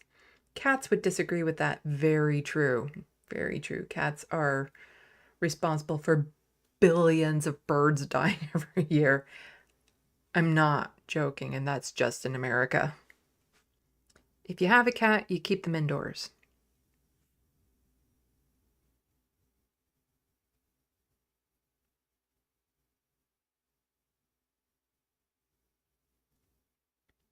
John Martinez, Sandy, I agree. The U.S. is the same way. Smelty Butler, who wrote War is a Racket, is right. Economic resources, terrorists are the way. Lynn, oh fuck. So it includes coerced indentured servitude in addition to environmental destruction and devastation. Fucking charming.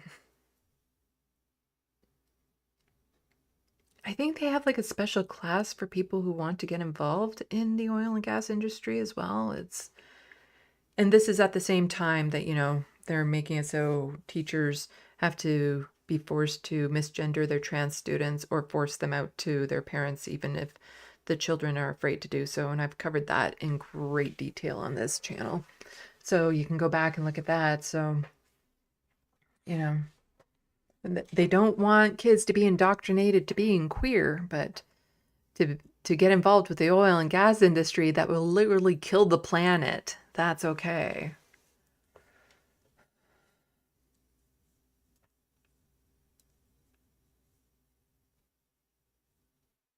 Grand Theft Autobot, I think I'm ashamed to be a Canadian now. When it comes to that sort of thing, like,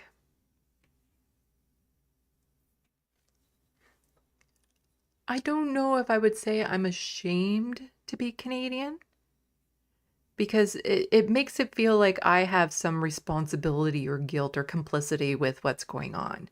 And I you know, I'm not at fault for what my government does, and I call it out. And so, as I say, I'm grateful to be a Canadian, but I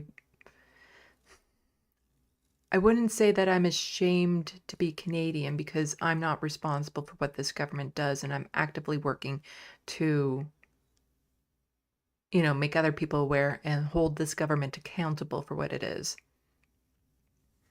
Because when I think of Canadians too, I think about the people here, you know, my neighbors, my community, what Canada was supposed to, or we were taught it was meant to represent, where it is multicultural and inclusive and, you know, for peace and all that sort of stuff. And if that's what this country was, then it's something I'd be proud to be a part, but it's not what this country is. But yeah, I don't know. I'm ashamed of the government.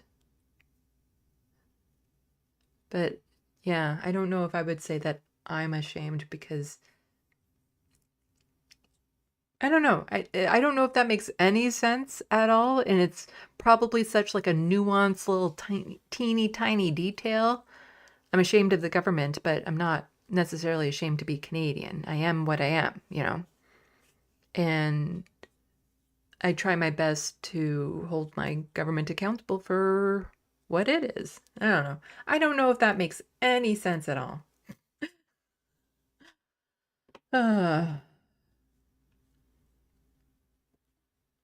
Looney Tunes 9000 says Sandy is right. Yeah, sure, I'll go with it, even though I don't know exactly where you type that.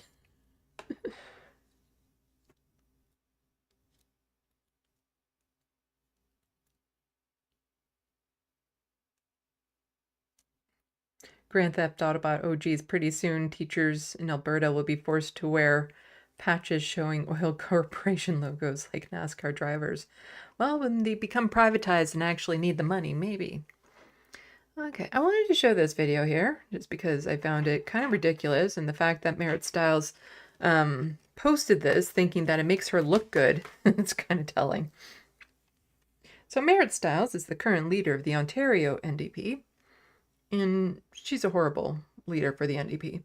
And she's responsible for kicking out Sarah Jama. She has also already said that they're going to run an NDP candidate in her riding come the next provincial election instead of doing, what would be the respectable thing and not running an NDP candidate in that riding and let Sarah Jama, she's planning to run as an independent, so not try to challenge that at all. She is establishment, she is elite, she's like rich, millionaire, like not the person that should be representing the party, but much like how difficult it is to become a candidate to begin with, to become a leader of a party, far more challenging. You need a lot of money to just even run in the leadership campaign. You need a lot of money. So only a certain class of people tend to make it into the leadership race to begin with. And people that they find undesirable for that leadership race just don't pass the vetting for some reason or another. So she wasn't even challenged to become the leader, even though she's a horrible representation of what the base is. She has done a little bit of good when it comes to holding Doug Ford accountable, with some of the things getting, certain inquiries done and whatnot, but she's not getting the message out there nearly enough, and the media is still ignoring her and often quoting Bonnie Crumby, the leader of the Ontario NDP, who doesn't even have party status in Queen's Park. But yeah, I just found this video interesting. Than it once was. Whatever reason, there are a lot of people out there, maybe some watching this, who when they think, I want to replace this government, do not think with the New Democratic Party of Ontario. Mm-hmm. What can you say to them? And of course, in the election campaign, you'll be more specific, I'm sure. But as a general statement, what would you say to them right now to get them to even consider you guys as an option? Well, I would say, first of all, why not?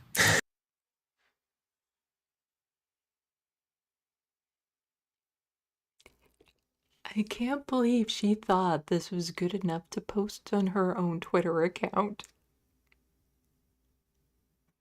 That was a horrible response.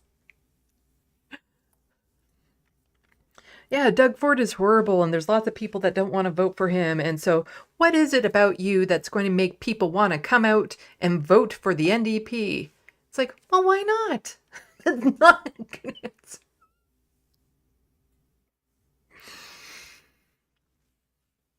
Just, why not? Why not give us a chance? We haven't fucked over this province yet. You might as well give us a shot. It's pretty much what she says in this little speech of hers. We haven't done anything horrid to this province in the past 30 years, so why not give us a shot? Doesn't exactly motivate the masses. Why not the NDP? Right? I would say the people of Ontario. And it's funny because Doug Ford kind of started to say this week as well.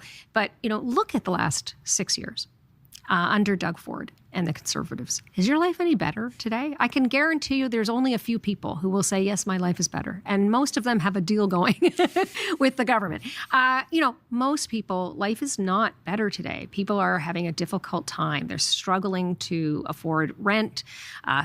People feel stuck in so many respects. They're unable to plan for the future.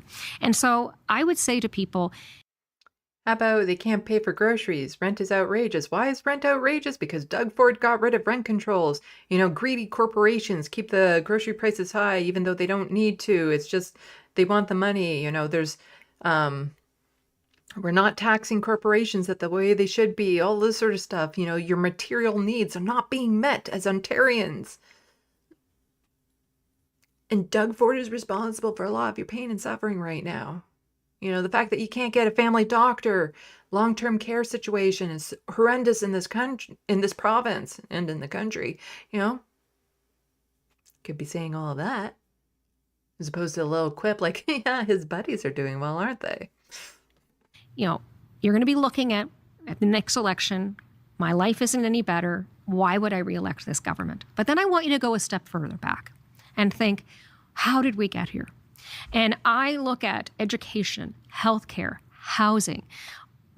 consecutive Liberal and Conservative governments over the last 30-odd years have made decision after decision that got us to this place that we are in, this moment we are in right now.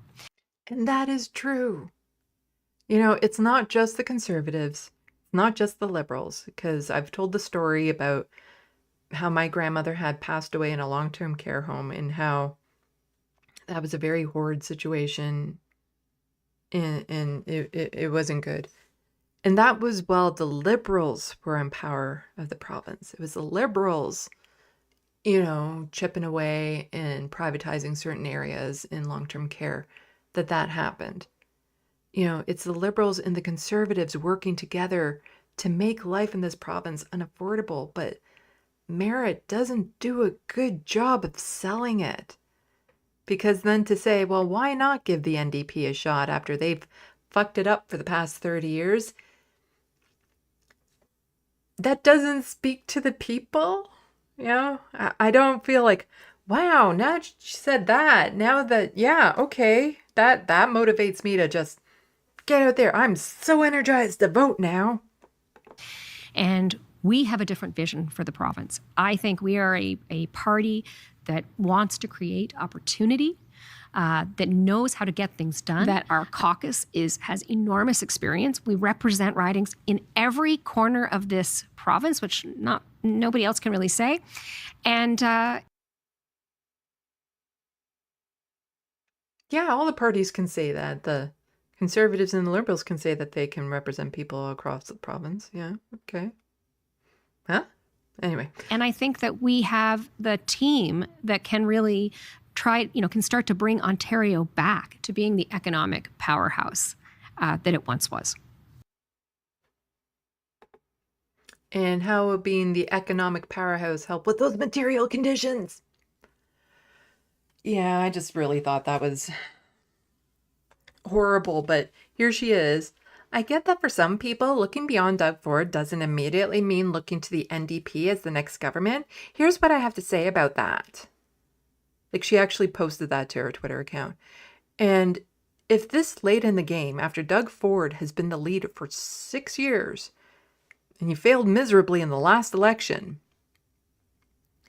that, you know, people here in this province, if they're still at the point where they don't want to vote for Doug Ford, but they don't see the NDP as an exciting option, as a hopeful option, you failed as a leader.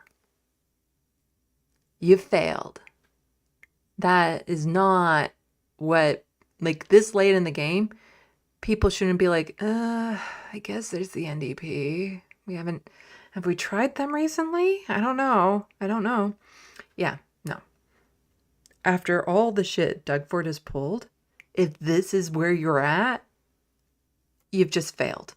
You failed as a leader.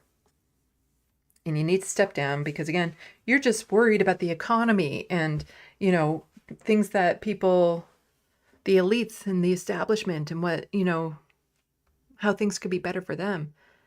But she never really addressed people's material needs, just the very surface level stuff. But she seems proud enough of that to actually post it to her Twitter account. Anyway, quickly check this and we'll get on to the next little video.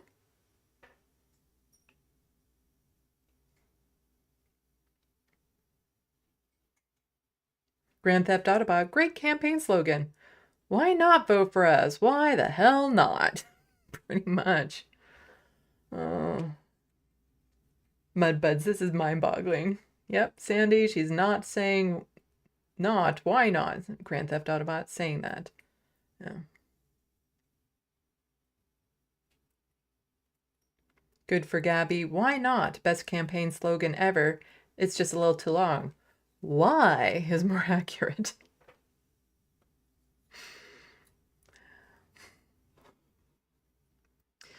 Well, speaking of that was a bad politician, here's an example of a good politician, Nikki Ashton. She's an NDP MP, so she's on the federal level.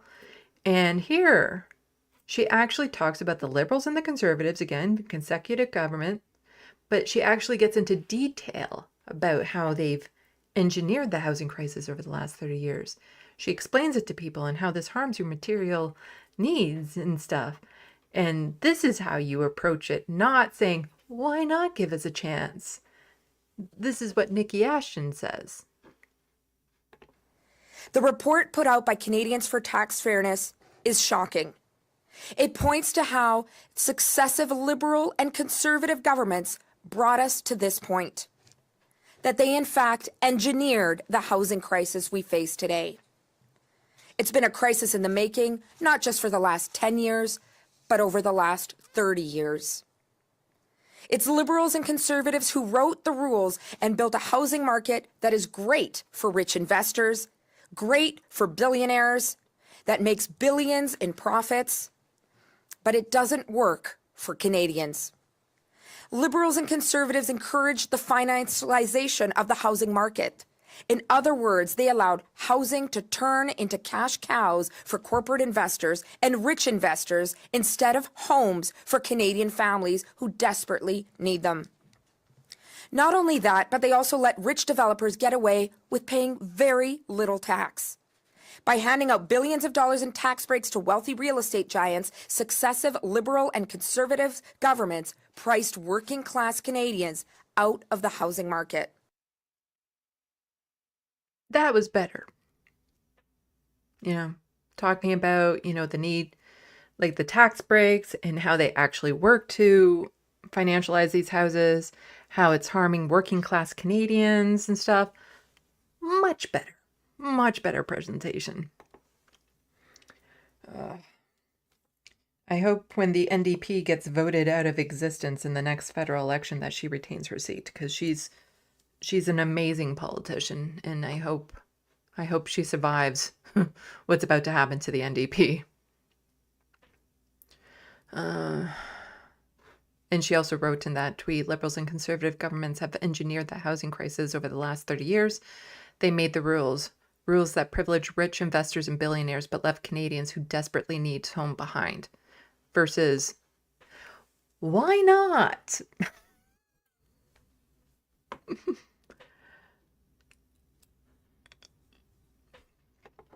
I came across this next article when I was looking up something, and I just thought, you know what? It's silly. It's silly to go over. I kind of want to go over it just because I need something a little silly right now, and it kind of pokes fun at Pierre Poilievre. And I didn't even know that this existed until I apparently there is a CBC Kids News. And they had an article about Pierre Poilievre when he became the leader of the Conservative Party. I don't know. I find this very interesting, but here we go. I'm not showing this for any in-depth content or any deep analysis. I just thought this was interesting, but there is a CBC Kids News.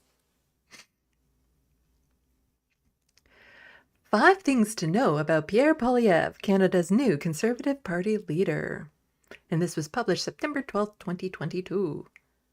Poilievre replaces Erin O'Toole as head of the party. And this is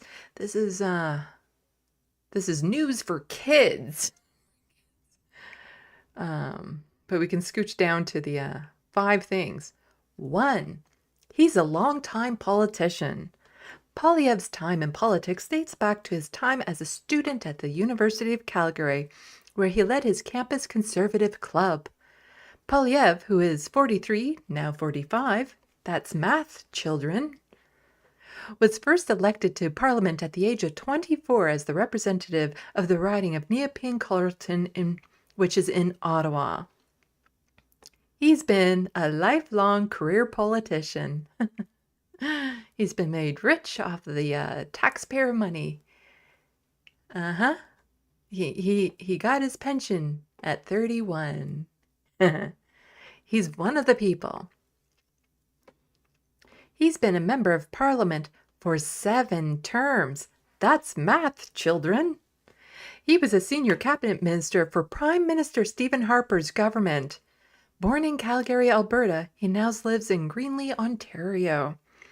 Yes, He was in the cabinet. He was a cabinet minister for Stephen Harper. Actually, he was like a housing minister for a bit of that. Stephen Harper is a horrid, horrid human being. 2, he's all about freedom. Children. This guy. Freedom. That's why he supported the Freedom Convoy. During his campaign, Poilievre promised to make Canada the freest country on earth by limiting the influence of government in the lives of Canadians.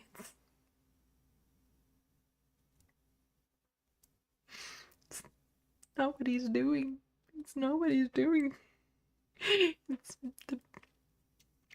He's using the government to control the lives of Canadians. Yeah. Poilievre's position is that the government shouldn't get involved in the lives of Canadians more than is necessary. Unless you're trans, and then absolutely, and, bail reform, and also if you're suffering from addictions or mental health, then it's necessary, apparently. And said he would make it easier for Canadians to open businesses without heavy government tax and red tape. Really? Really? Really? It's easier to start a business now? Well, of course he hasn't been government, but, his plans would make it easier to start a business? Really? Really? He said he would ban all future vaccine mandates related to work and travel, which paralleled some of the goals of the trucker protests from earlier this year. You have the freedom to make everyone catch a deadly virus. He also said he would reverse the Liberal government's attempt to regulate major internet platforms, which he says is akin to censorship. Yeah, you can't regulate the internet platforms and, try to block hate speech or anything of that sort. Nope, no censorship. But, when it comes to other things, because he'd back that whole oil and gas thing, trying to teach people that that's good. And also remember, under the Stephen Harper government, I don't know if you remember this, most people don't, they actually banned the use of things like climate change. You couldn't use that word in government documents. You couldn't talk about climate change. They actually banned that because that was called censorship back then. But they didn't call it censorship. No. They actually banned the use of the terms climate change or any reference to that. Number 3, kids. His nickname is Skippy. Dating back to his first political win at 24, many of Poilievre's fellow party members called him Skippy. The bush kangaroo.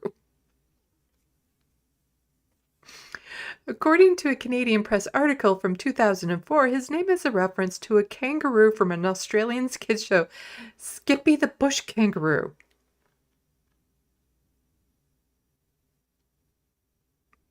How? How did that become? It's one thing. What is it about a bush kangaroo that makes you think of Pierre Poilievre? Like how is that connection made? I need more information on this, CBC Kids News. I need to know how that connection was made. How is it that you look at an Australian kangaroo, I think all kangaroos are Australian, and you think to yourself, that reminds me of Pierre Poilievre.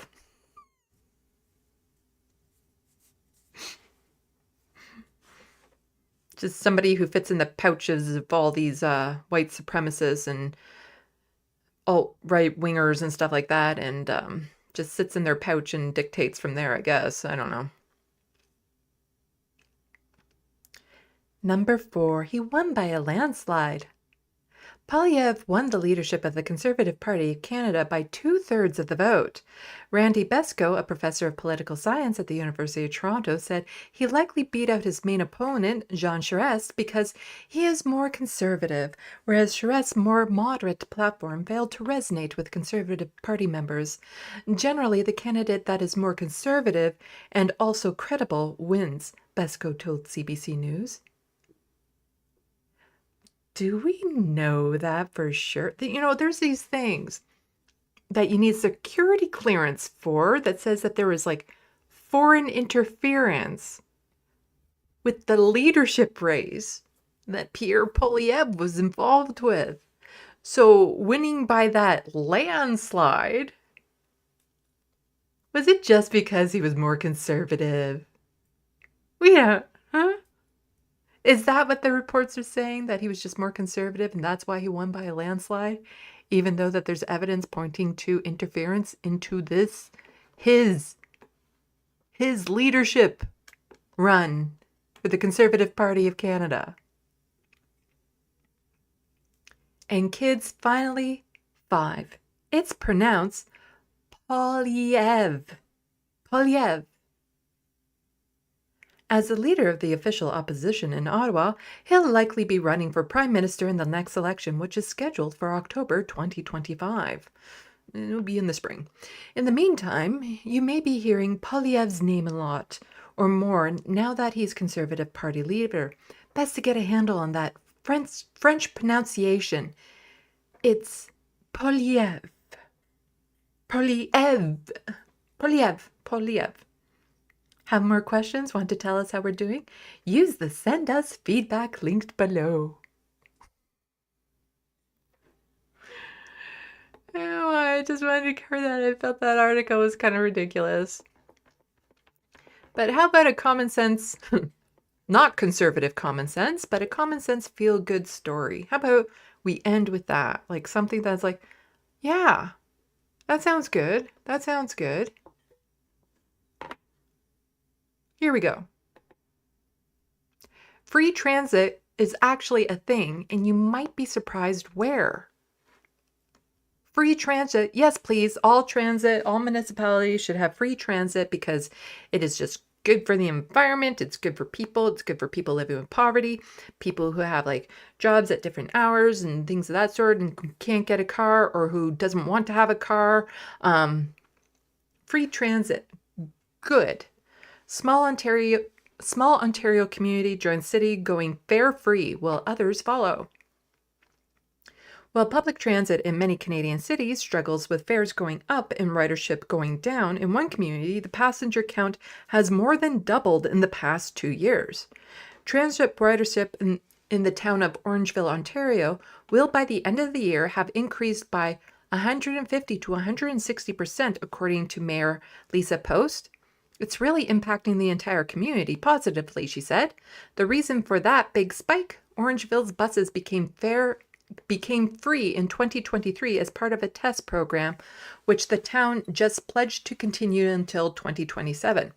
The experiment is sparking discussion about whether some forms of free transit is possible in bigger cities and how it might work.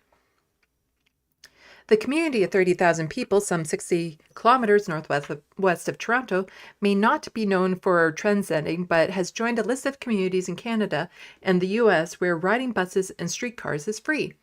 And Post says more than 24 officials from elsewhere in Canada have asked her about her city's test municipalities of all sizes, from small rural to small urban, like we are doing right to big cities, how it adds up. Free transit is seen by advocates as a social equity policy that helps people with lower incomes. And when priced right, the reliable transit can also reduce traffic and pollution. So in my area, there are low-cost bus passes that you can get.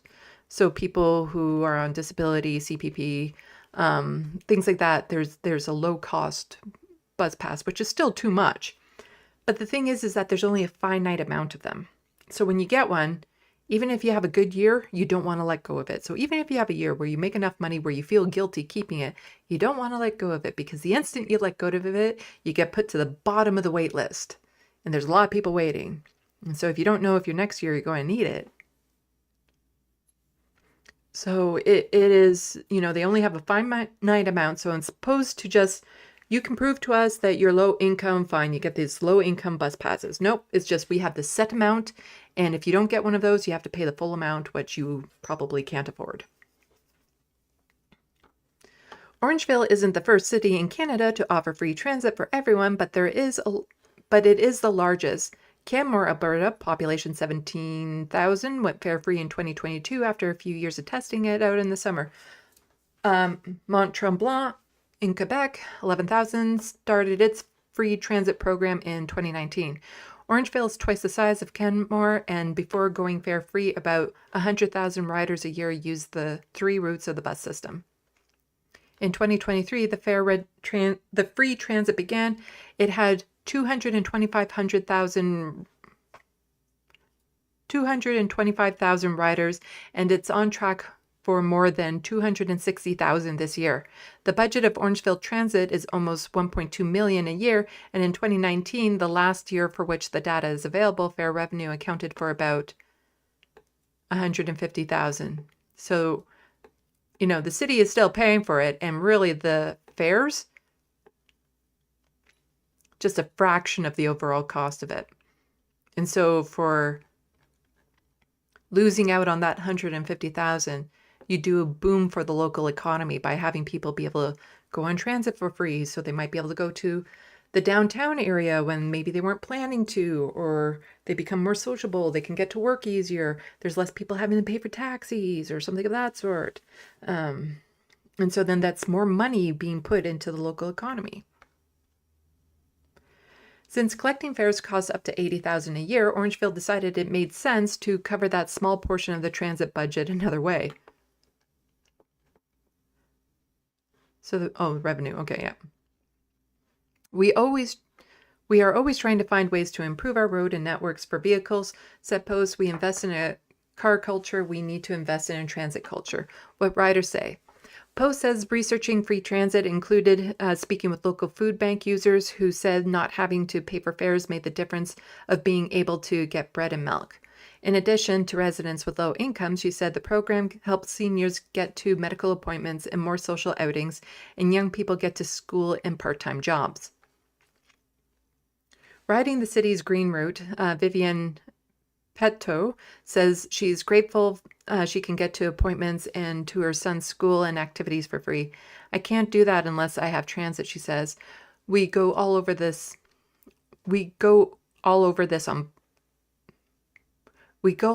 over on this bus.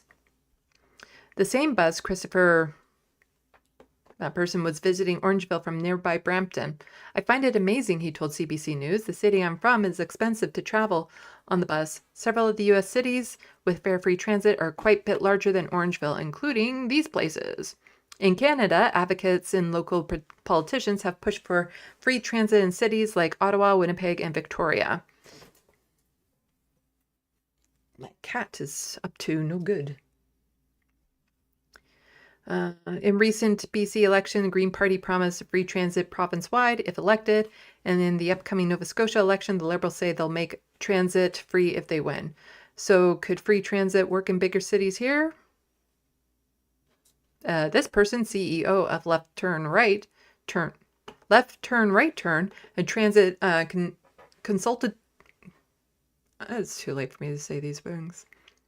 Consultancy in Toronto says free transit can work in small and medium-sized communities, but for large community ones, it's going to be an uphill climb. I don't care about your opinion then.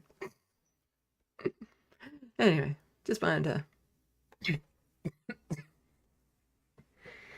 Yeah, no, I would support free transit.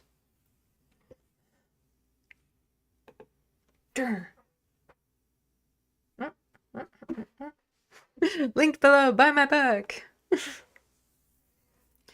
So far I know, 2 people bought it on Halloween, 3, including me. Since then I haven't sold any copies. So if you would like to support my writing endeavors, you can just buy it. You don't even have to read it. Although I'm super curious what somebody would think of it once they've actually read it. And I'm working on the videos for it. You can see the author's notes and first chapter on my YouTube channel. If you become a Jack in the Box patron, you'll be able to see the rest of the chapters. I have chapter 2 done, but they're not uploading to Patreon well. So I'm going to make a unlisted playlist on YouTube with it that I will link to Jack in the Box tier patrons so that they can see it as it comes along. And then I'll let other people know when it's all done. So if you just want to pay for 1 month, then you get to see the whole thing. Yeah, I'm super curious what you think about my book.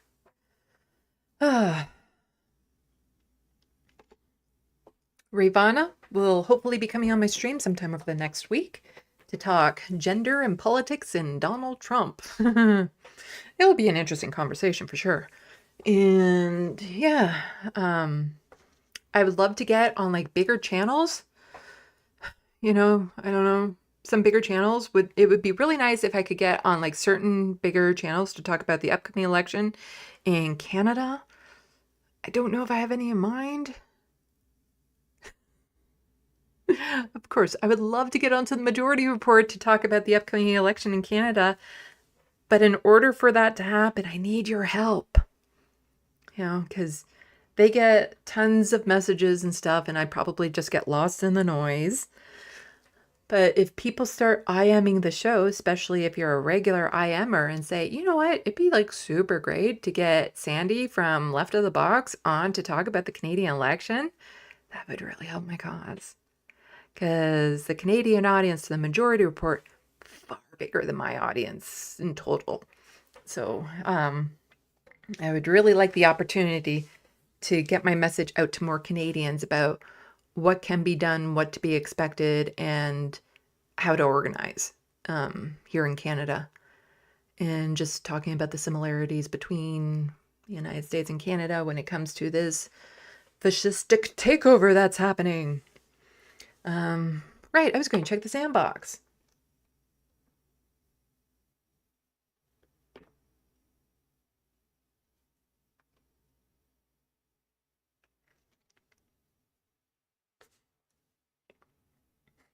John Martinez, the CBC trying to get kids into accepting fascism sounds like Hitler Youth.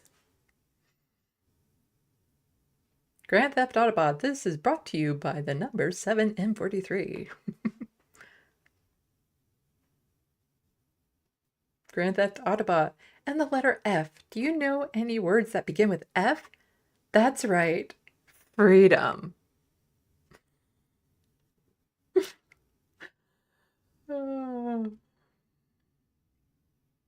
Also, and the letter W, which stands for woke, and Polyev hates the woke children. The wokies are bad.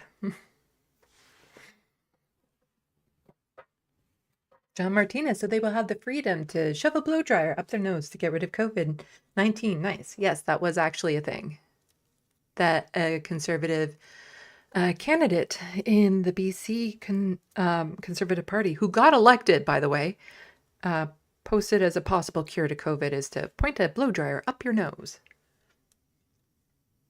Skippy the kangaroo. Yes, he got the name from a kangaroo. Melanie. Oh my God, PP is a furry? Woke. There's a joke in there. I just, like something about marsupial, being in a pouch, riding, like there should be a cartoon about that as well.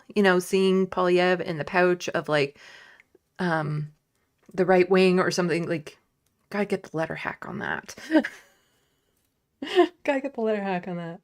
But yeah, I need to know the connection. Like, why is it you see a kangaroo and think Polyev?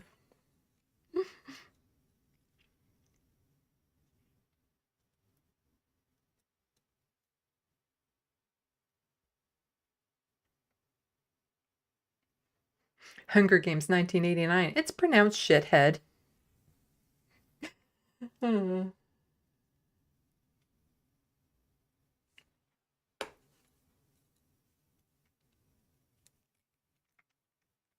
Lynn, let's fix zoning, increase housing density by eliminating parking minimums because we have free transit.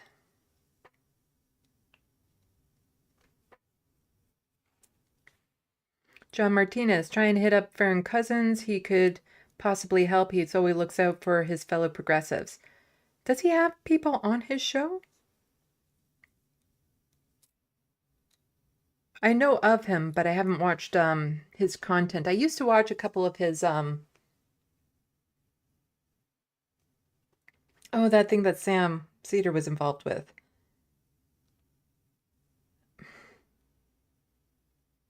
An interview show. I forget what it's called. But yeah. I don't know. If he has people on a show, that would be very helpful if I could get on. But yeah, if people could, I am the Majority Report, especially if they know who you are, and just say, you know, that Sandy, she might be a good person to have on, like a Friday show or something. I'm trying to get on the bigger networks to help out. I have the video essays that I'm working on, you know, the one about Tim Pool and Sam Cedar. Still waiting. Like, I have the premise that I want to do of the Anna Kasparian video, but I just need to wait a little longer because I don't think she's really responded yet to the Trump fallout, and I'm just kind of curious. But yeah, I have some art projects that I want to work on. I have my videos for the Necroplasm that I want to work on. See, I'm terribly proud of the book that I wrote that nobody has read. And the thing is that I can sit down with somebody and explain the book to them, and it is fascinating. The world that I built, the multi-levels of it, the history, the language, the characters, the stakes, everything is just so fascinating and interesting, and everyone could see how this book would be appealing.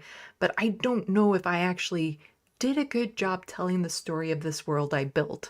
So it'd be nice to actually have somebody read my book. So yeah, there's that. And then I tried something different. When I get to that part, you'll see it. But yeah. So hopefully Ravana will be on my show sometime next week. Maybe. We're in the process of setting up. She needs to check her schedule, but she's interested in coming back on. She has been on my show before. And so we'll see. We'll see. I'm also getting nervous. Is it next week? Oh gosh. Let me check my calendar. Super nervous about this. It's next week. Okay. I have to go for surgery next week. It sounds like you think surgeries are like big things, but this is like a teensy tiny surgery, but it's nerve-wracking. And speaking of horror books, here's a horror scenario for you. See, I have a little lump on my eyelid that's right on the lip of my eyelid. Turns out it's a mole. And when I can actually feel it rubbing against my eyeball, and it appeared there about 4 years ago. And some days it's more irritating depending on how dry my eyes are, but it's literally like it's just on the bottom lip of my eyelid. I'm going in for surgery to get that removed, and I have no idea what that's going to be like. You know, if I don't know if I'm going to be sedated or if I'm going to see them pull my eyelid up and use these tools to shave it off. It's, yeah. And the annoying thing is, like, the worst thing about this is they'll remove it and it's free, you know, yay, healthcare. Unfortunately, there is a chance it will grow back, and if I have to get it removed again, that will not be covered. And I was told it wouldn't do any damage, like permanent damage to my eyelid. It wouldn't change how it looks, but I'm still like nervous, and I might have to wear like an eye patch for a while as it's healing. I don't know. So I might have to do like a pirate stream. I don't know. I'm kind of nervous about that. Like, I'm fine getting surgeries. I've had them plenty of times, but I've always been sedated. You know, put under for that. But I don't think I would be put under for this one because it's such a minor, superficial surgery. But I'm just like, you know, the freezing that would have to go in around my eyeball so that I wouldn't feel it. But I'm like, am I going to be conscious while this happens as I see them like, oh, super nervous about that. Super nervous. Kitty, are you going to come up? You look so sleepy right now, sweetie. You look so sleepy. You look so sleepy. You haven't been up on my lap for a while. We have Lanier. Oh, we got Lanier. My orange baby. Hi. He looks so sleepy right now. He's like, I just got up. Oh, he saw something fly. Suddenly awake. Hi, sweetie. You want to look at the camera? You want to look at the camera? No, down you go. Down you go. My orange kitty. Ah! Yeah, they were going to start getting active around this time of night. Around midnight, they go insane. But yeah, so stuff happening. There's lots of stuff happening. I believe the letter hack is about to start. Left past 10? Is it left past 10 tonight? It's Wednesday, so yeah, probably left past 10. So everyone can go and check out the letter hack after this. And again, if you are a fan of the Majority Report, or if you're a fan of the leftist mafia, I am them. Message them. Let them know you would like to see me on the show. Because the only way I'm going to get onto the Majority Report is by a community effort to get me on. I'm not that great at advocating for myself to get onto these shows. But if we all work together, by the end of the year, I might be able to get onto the Majority Report. Be like a full circle. Because it was Michael Brooks and the Majority Report that, inspired me to start my own YouTube channel. So I'm just saying. It would also make up for all the times I call in and completely forget to plug my YouTube channel. Because I call in as Sandy from Ontario and I always forget to plug my YouTube channel. So I would make up for that. So yeah, if you can, I'm just saying. Anyway, I'm like tired. I'm tired. Oh, I had to get a new pillow too today. Because neck problems. And I go through pillows really fast. Anyway, I'm rambly. I'm tired. So why don't I call it a night? So I do this.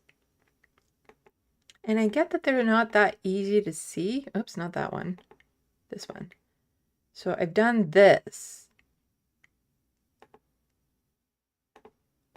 There we go. And then I just have to lean over here. Ugh, I'm going to have to fix the patron one. That's the one up in the corner here. Because the new patron logo, you can't see it on dark purple. So I'd have to give it like a white outline or something. But yeah, the best way to support me on a regular basis would be to become a patron. I could probably make these smaller and take up less of the room. So I'm not having to do this. Like squish over here. Although it gives you a nice shot of my cleavage. It's a work in progress, this setup. But it's easier to see. There we go. So yeah, and you can email LeftoftheBox if you have questions.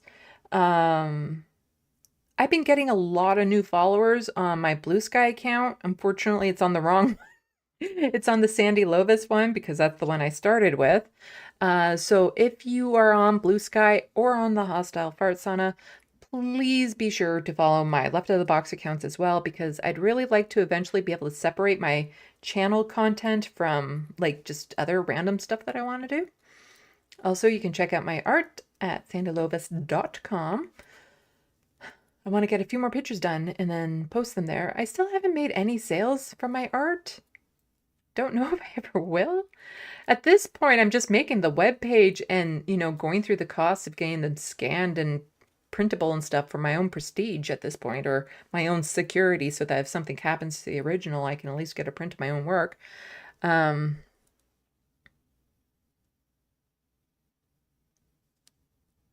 Sorry, I just saw, I need a cervical pillow. Am I reading that right? This is too late. I'm just, a cervical pillow? I must be reading that wrong, because I'm just having really weird pictures of what that could be right now.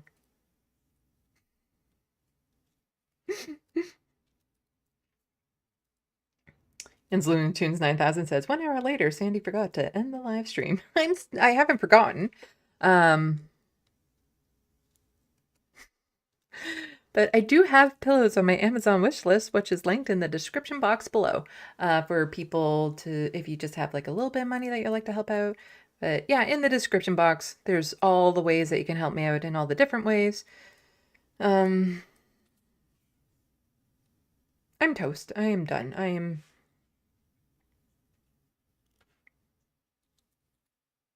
I'm trying to think, like, I am a kangaroo on an Australian highway right now. I'm done.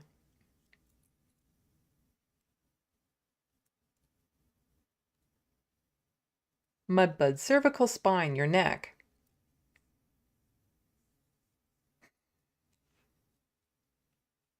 I need a cervix pillow. A pillow for my cervix. Okay. Anyway, I'm